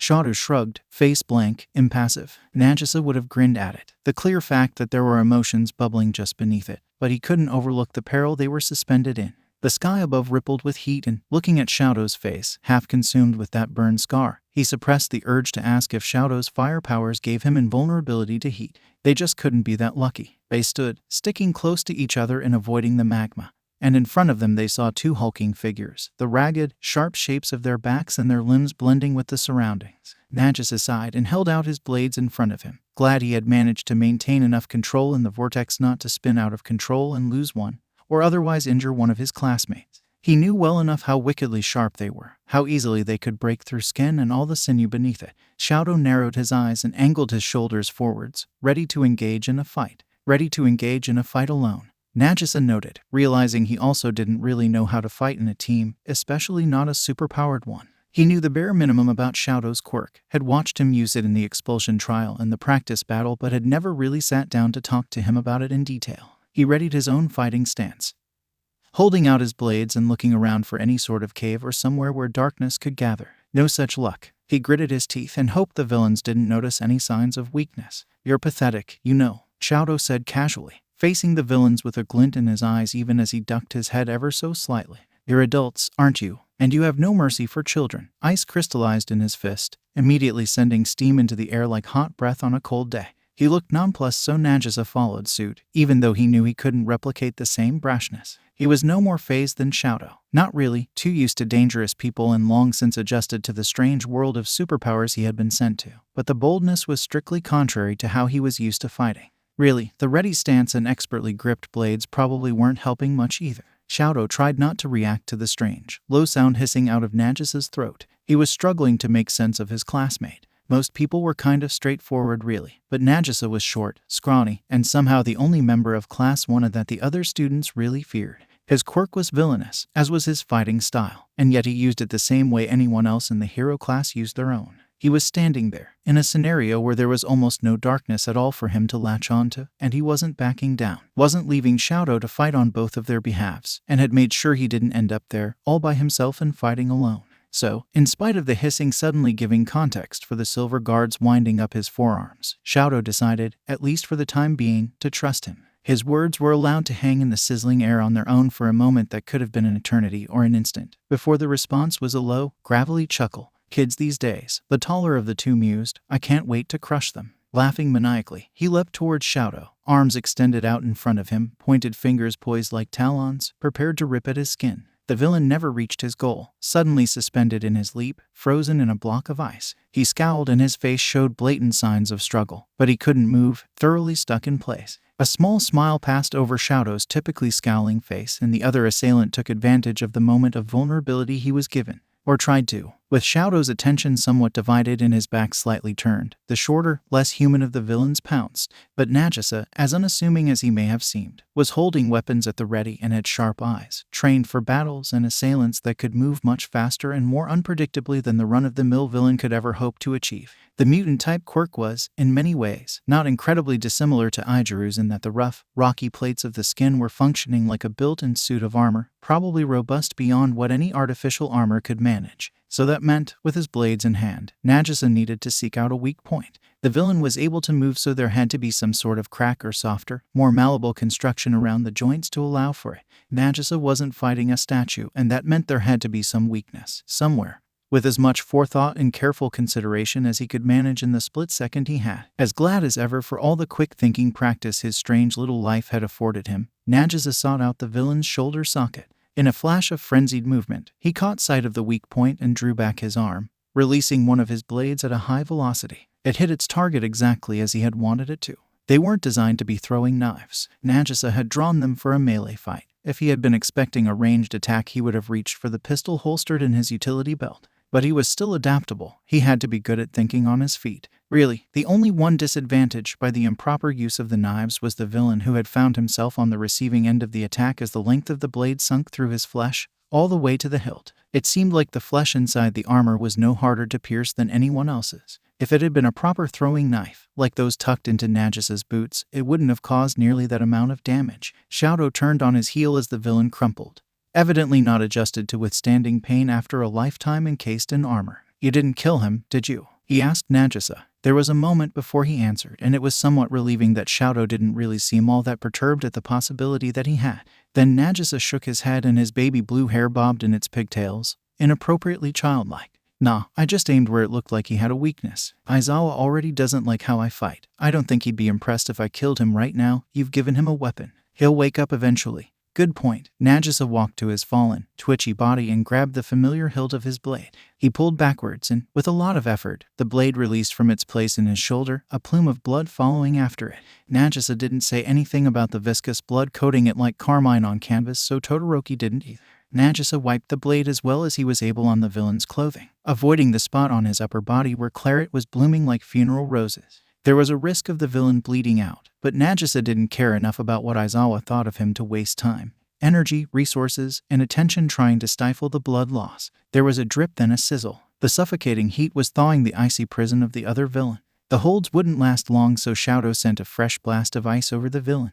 His face continued to strain as he tried to wrench himself free. They turned their backs on the fallen villains as they heard distant footsteps. From the distance, another crowd of villains appeared, minimally affected by their comrades' clear losses. It was another group of men, all rough around the edges and snarling like they were more beast than they were human. Nagisa and 𝐡𝗏𝗏 fell back into ready stances and hoped the incapacitation of the original two would hold long enough for them to escape the villains in the 𝑢𝑠𝐽.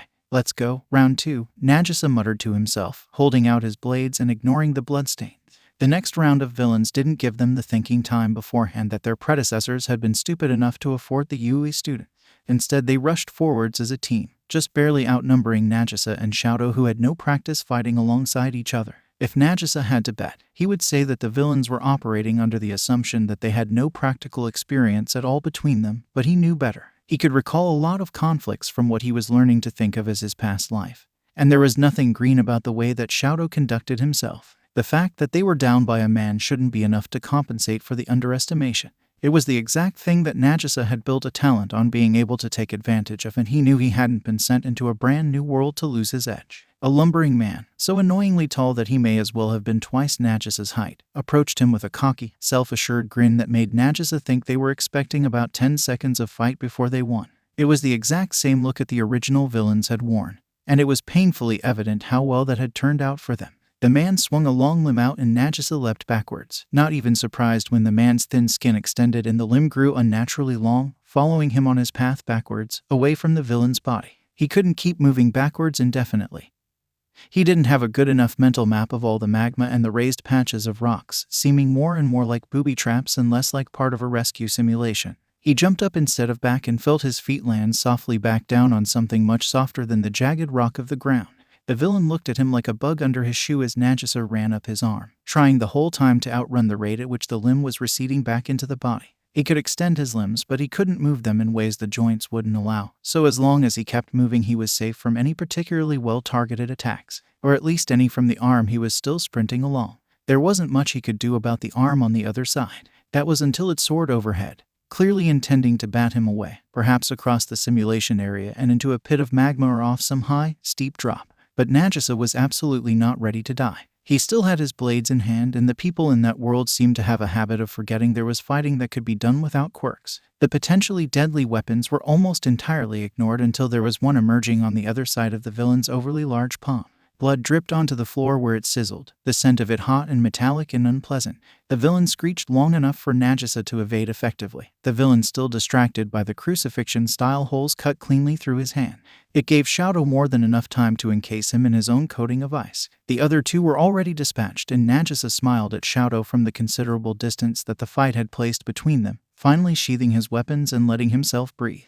They hadn't worked as a team, not really. They were fighting separate fights, one final point of contact, all there was to bind them together as a team. It had worked well enough for them on that lone occasion, but making the assumption it would continue that way was foolish. Nagisa knew it, but the fight was over, won, until that first forgotten villain thawed. It was sudden, as though he had been biding his time since he realized he would be able to escape. 𝗧𝐴𝐷's ice not made to withstand the ambient heat surrounding them on all sides, and Nagisa was too far away and far too late to draw a blade and dive at the villain or throw one as a projectile. The pistols would only be slower to unholster and load. But there was bloodlust in the villain's face. Nagisa was well acquainted with that expression. He couldn't let the villain continue, couldn't risk 𝗧𝐴𝐷's life like that. The battle was taking place in a wide open, well-lit space. There was no darkness to exploit. So Nagisa realized what the only option he had left was. He closed his eyes and breathed in, feeling for that thread of metaphysical darkness in the air that he could exploit. Excruciating pain. It was all that Nagisa could feel, and it made his stomach churn, his veins burn, his head feel like a fire was lit beneath it. But he knew he had to continue, let it get to the villain more than it could ever get to him. It was his power after all. He needed to be able to control it. He grit his teeth, tried to focus on the ache of his jaw as he tensed his muscles, dug his fingernails against his palms and tried to feel them through the supple leather, searching for any sensation to keep himself separate from the horrific swirling mass of the wrong kind of darkness that was threatening to consume him. He focused on the heat in the air and the feeling of his hair, moving ever so slightly with the passing draft, tickling the skin on his face. It was all uncomfortable when he focused in on it, but uncomfortable was so much better than unbearable. And still he couldn't help but think of Koro-sensei turning to nothing. The feeling of the final blade in his hand, the fear of landing in a new world, separate from everyone and everything you know, with a body changed so incredibly it didn't really feel like his in spite of what it looked like. It always looked so frail. And that, of course, made him think of his mother. Her face flashed in his vision, a contorted image of a smile with none of the love he knew not to expect from her. The feeling of a dress against his body. Her hands on his skin, pulling and pinching and grabbing and scarring, all of the worst things she had ever done existing all at once in an instant. He had to push past it. The voice wasn't there to tell him how, had been there less and less recently, but he was never bad at lateral thinking. He braced his knees and breathed deeply, pushing outwards with his mind as he twisted the proverbial knife in that of the villain. He couldn't bring himself to pry his eyes open, so, logically, there was really no way to know that it was working, that 𝗧𝐴𝐷 was safe, that the villain hadn't escaped and he was just sitting there hurting himself. But it was still far from the most precarious thing he had done. He kept going. As he pushed towards the villain, he let the image of his mother's contorted face follow, leaving him for a moment. And he tried in that brief moment of reprieve to picture anything else besides all the malice and the hurt she would always represent in his mind. He instead thought about Koro-sensei. Everything except the moment of dissolution, about Karma and all of his class, a united front of kids who were always far too young for everything that was expected of them. He kept those pictures for himself and relayed the chronology of the best year he could remember in his head. And when he reached Takeoka, he sent the image away, for the villain to deal with instead of him. The way it had all unfolded. All the good he had done in the moment where he realized what he was something he kept solely for himself. The villain's feelings, the absolute worst of what he knew and had seen, done, and felt, tried to push past Nagisa's defenses. But he kept on pushing back harder, forgetting to breathe and feeling the burn in his lungs only peripherally until he heard a very real bang, like a body crumpling to the hard ground. He let go then, feeling his knees collapsing underneath him before he could even peel his eyes open. He just barely managed to reach his hands down lethargically to stop his body from following suit, falling to the hot ground like there was nothing to hold it up. He couldn't really even feel the heat through his trousers, so he looked up, tried to calm his breathing and his heart rate and make sure 𝐬𝐽 was okay and everything he had put himself through hadn't been for naught. The villain was out cold, convulsing on the floor and foaming at the mouth. He wasn't a threat, and that was what really mattered in that moment. 𝐬𝐽 was looking at Nagisa, expression as impassive as ever. "Thank you," he said, and it sounded genuine. Nagisa tried to smile back, aware for the first time of the stream of blood pouring from his nose and across his features. A bead of claret dripped to the floor and sizzled on the heat of the rock. 𝐬𝐽 helped him to his feet and he felt weak, but not completely helpless. He could work with that. As much as it looked like the immediate threat had been neutralized, he knew without a doubt that there was a bigger threat persisting. 𝐬𝐽 and Nagisa stood side by side, eyes narrowed. The destruction in front of them was a mixture of blood and ice, sweating in the heat but too thick, layered as soon as 𝐬𝐽 had learned his lesson from the first of them, to melt anytime soon. The man who had ended up with the knife in his shoulder was startlingly still on the floor. But Nagisa hadn't hit an artery, so in spite of the languid bleeding and the pool of scarlet staining his clothes and making its way into the tree bark shapes of his skin, his chest rose and fell. The movement was stuttering and slight, but still a sign of life. "Scatter and kill us, huh?" 𝐬𝐽 asked them lowly, standing his ground and trying to pretend there was no terrifying change to Nagisa's presence as he stood beside him, the words hanging for a moment to sink in. The villain scowled at them, but it was never going to be enough to so much as make them flinch. "You're the ones that are dying," Nagisa remarked, pulling out the long blade he had had to wrench from the villain's shoulder and holding it casually to his side, knowing full well how the last hints of blood still colored the metal pink. "We're heroes," 𝐬𝐽 continued. It felt rehearsed even though he knew it wasn't. He wasn't used to being a team, but there was something about how he and Nagisa worked that felt good to him. Both pulling their weights and fighting their own battles, but always being there for each other, ready as backup. Nagisa had an incredible talent of never getting in the way and aiding the fight, a welcome addition when 𝐬𝐽 knew his ice could only hold up so well to the ambient heat surrounding them. He had the fire too, of course, but he wasn't going to use that if he could avoid it. And, with Nagisa, he could. "We don't want to kill you if we don't have to. And as far as I see it, we don't." He let the silence linger as he stared ahead, forcing every one of the conscious villains to meet his eyes and confront that they had been bested by children. The delusion of power didn't actually mean power. "So tell us," he suggested with a flat effect, beyond his typical conversational indifference. It was an act in that instance, but what wasn't? "About your plan to kill All Might. You ain't doing too hot yourselves," one of them bit back, but his voice was strained, thin and shaking because of the persistence of the cold. It didn't have the effect he would have wanted. Nagisa shook his head and smiled, pleased as he watched the man's features flinch, body still frozen stationary. He still had the knife in his hand, still looked like a threat. And the smile couldn't erase that in that moment when the damage had already been done, it could only dig the wound that much deeper. It was nothing but a reminder that these villains, grown men with nothing left in their lives besides their cause, their selfishness, their desperation, had been bested by two children. "This?" he asked sweetly, wiping his face on his sleeve and swiping the blood across the white of his skin, tinged pink from the heat. "I've had worse," he shrugged. "It's nothing." The villain growled, but he was stuck and there was nothing to be done about that. The terrain was rocky and uneven and patches of it were downright unwalkable. But Nagisa and 𝐬𝐽 still crossed it quickly, walking the treacherous grounds like they were an annoyance at most. As they walked in relative silence, the only noise distant or made by the sound of their heavy hero costume boots against the hard ground, Nagisa looked up, skipping around a puddle of simulated magma on the ground. His hands were still shaking somewhat and his knees felt brittle. But he wasn't exhausted, not completely, just tired. And that was enough to convince him he was strong enough to keep going. The ceiling was high, domed, well lit and showing obvious signs of distress from where all of the fights had occurred. Even from the distance, all the way across the USJ, he and 𝐬𝐽 were able to keep track of where they were going. Never stop moving so they could get to the ongoing conflict before it was over. They didn't run because they wanted to keep up their energy, have the strength to participate and help. The floor changed, less rocky and more flat, easier to traverse. They had reached the path that defined the bounds of each rescue simulation, made to walk over easily, two abreast. That meant that there was very little excess energy to expend on the rest of their journey, and it gave Nagisa the chance to breathe, to still the shake and to grimace at the dried blood caking on his skin and his shirt. It didn't matter, of course. It was a problem for later, but he was given time to think, and all he could really think was that, even though it had been a while since he'd tapped into the part of his power he pointedly did not use, he felt bad. Finally, at the far edge of their vision, they saw the fight scene they had been warped away from reappear with a significant addition or two.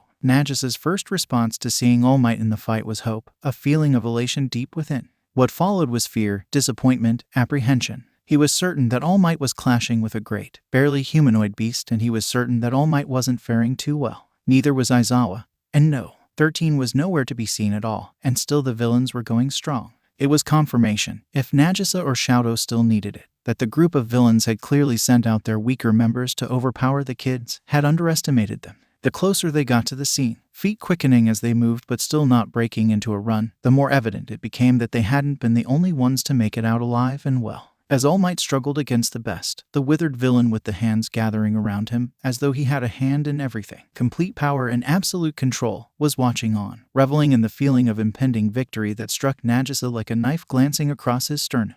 But he wasn't left alone and never would be, far too loved for loneliness. Of course, that did nothing to stop the hollow feeling in Nagisa's chest when he pondered whether or not All Might had the time to be there, fighting back, before his body couldn't take it and he withered into almost nothing, tiny and wiry and unable. Izuku was approaching his side, volunteering himself to step in despite the one already blackened finger dangling from the rest of his hand like it had been half cut off, as boneless as a flag in the wind. He wasn't the only one. Ahead of them, 𝐈𝐺𝐻𝗄 and Katsuki joined the fray, presenting themselves with cocky smiles and puffed-out chests like covering anxiety was as good as wearing armor. Nagisa looked up at 𝐬𝐻𝗨, who looked down at him in the exact same moment, a clear indication that their thoughts were the exact same in that precise moment. Great minds think alike, Nagisa thought to himself, not particularly convinced if he actually believed that, as they stepped in sync like a well-trained army and joined the fight. The Nomu, the vaguely anthropomorphic beast All Might fought, perhaps the shape of a human with a mutant quirk with none of the humanity, had the ability of shock absorption. It was as though it had been manufactured for the express purpose of taking on All Might, rendering his go-to attacks effectively useless. That also meant that Izuku had very little he could do, his own power a version of All Might's. It made them useful, an explosion even if only to distract the unthinking, primitive mind of the Nomu, an ice blast to immobilize, keeping All Might safe in a way Katsuki's explosions couldn't. A bind, a tripwire, a platform, and anything else the situation called for pulled from the shadows. 𝐒𝐻𝐻𝗨 there as a shield, lest the attacks begin to branch out. It was all enough to let All Might evade the Nomu and to see its body destroyed, and let Katsuki pin down the Warp Gate villain and prevent him from creating another portal, another quick getaway. The symbol of peace won't go down as easily as you, 𝐬𝐻𝗨 declared with unfaltering confidence, his voice sure even if that was just the way he always talked. Nagisa knew that was true and that he would certainly never be able to fight off All Might how he and 𝐬𝐻𝗨 had fought off those villains. But there was little they could do to counteract the way it was all temporary, the fact that the symbol of peace was falling, frail and fading. The hand villain became somewhat apprehensive, or at least his speech patterns did. He had the sort of voice, thin and crackling as though conveyed only through aged radio static, that was difficult to discern anything from, and his face was hidden, the thin, barely visible line of his mouth impassive. His body language remained diplomatic, hands linked in front of him as if to demonstrate that he meant no threat, at least not yet. "I knew you couldn't be all missed," Katsuki said to the villain he had pinned down, bearing his weight downwards and barely trying to suppress his grin, that feeling of victory he had been missing since he had started at Yue. "You were scared of an attack earlier, and nothing could be dangerous if you didn't have a physical body." The villain groaned and shuffled on the floor, so Katsuki strengthened his grip. "Don't move," he commanded, well aware just how much he was reveling in the feeling of power, the ecstasy of victory. "Move and you could get a nice explosion, close range." "That's heroic," 𝐈𝐺𝐻𝗨 muttered, and Nagisa bit back a laugh, thinking back to the feeling of his own blade against 𝐈𝐺𝗀's neck. He knew as well as anyone else that heroic and necessary often weren't synonymous. Nagisa raised a thin blue eyebrow at him and his fingers ghosted up to his neck for a moment, like the memory was still a discomfort even if he was one of the people in Class 1A that had taken to Nagisa without the distrust and fear. 𝐬𝐻𝗨 nudged Nagisa's shoulder, an outward sign of humor no matter how small. Maybe it was a bit inappropriate for the situation, but it was always the way to approach tragedy, with a smile, the knowledge that there was something outside of all the suffering. There was laughter in the exhaustion and the desperation of the fight. Nagisa knew what he was thinking of. The early signs of frostbite, the slow return of consciousness, the blood pooling around a barely alive body like a sea of uncut rubies full of more and more sharp edges. Katsuki didn't listen, and neither did the hand villain, who seemed undoubtedly to be their evil ringleader. "Well," he said, voice dry, strained, "I suppose you have us cornered." He made a clicking sound with his mouth, and, though he couldn't see it, Nagisa could imagine the ugly downturned corners, pulling at the shriveled skin. And what's more, he sounded amused. The only hint of emotion Nagisa had heard from him, and it made Nagisa's stomach turn. He had met bad people before, people ready and willing to kill children, and he knew this man was amongst their ranks. "You're all mostly unscathed," he tutted. "I have to give you kids some credit. At this rate you'll make the League of Villains into a laughing stock." "Well, we can't have that, can we? Nomu, deal with the explosive brat. We're getting back our escape plan." Nagisa watched with wide-eyed horror as the fallen and desperately broken body of the creature began to reform nearby, the cracked, dismembered sections of its great gross body pulling themselves together like threads being pulled, a piece-by-piece repair of shattered porcelain, only more deadly and durable. "How?" He heard Izuku's voice to his side, but it sounded like it came from a million miles away, an insurmountable distance that dulled it to almost nothing. It was hardly as though it was a question Nagisa wouldn't have thought of himself, but his world felt like it was falling apart when there was no infinity or finality to what should have been absolute death. In the world of quirks, the voice had deemed to dump him into as he tore his own world apart, changed it irreversibly with the harsh hand of death. He knew nothing about forever, knew no rules that couldn't be broken, surpassed, and that terrified him.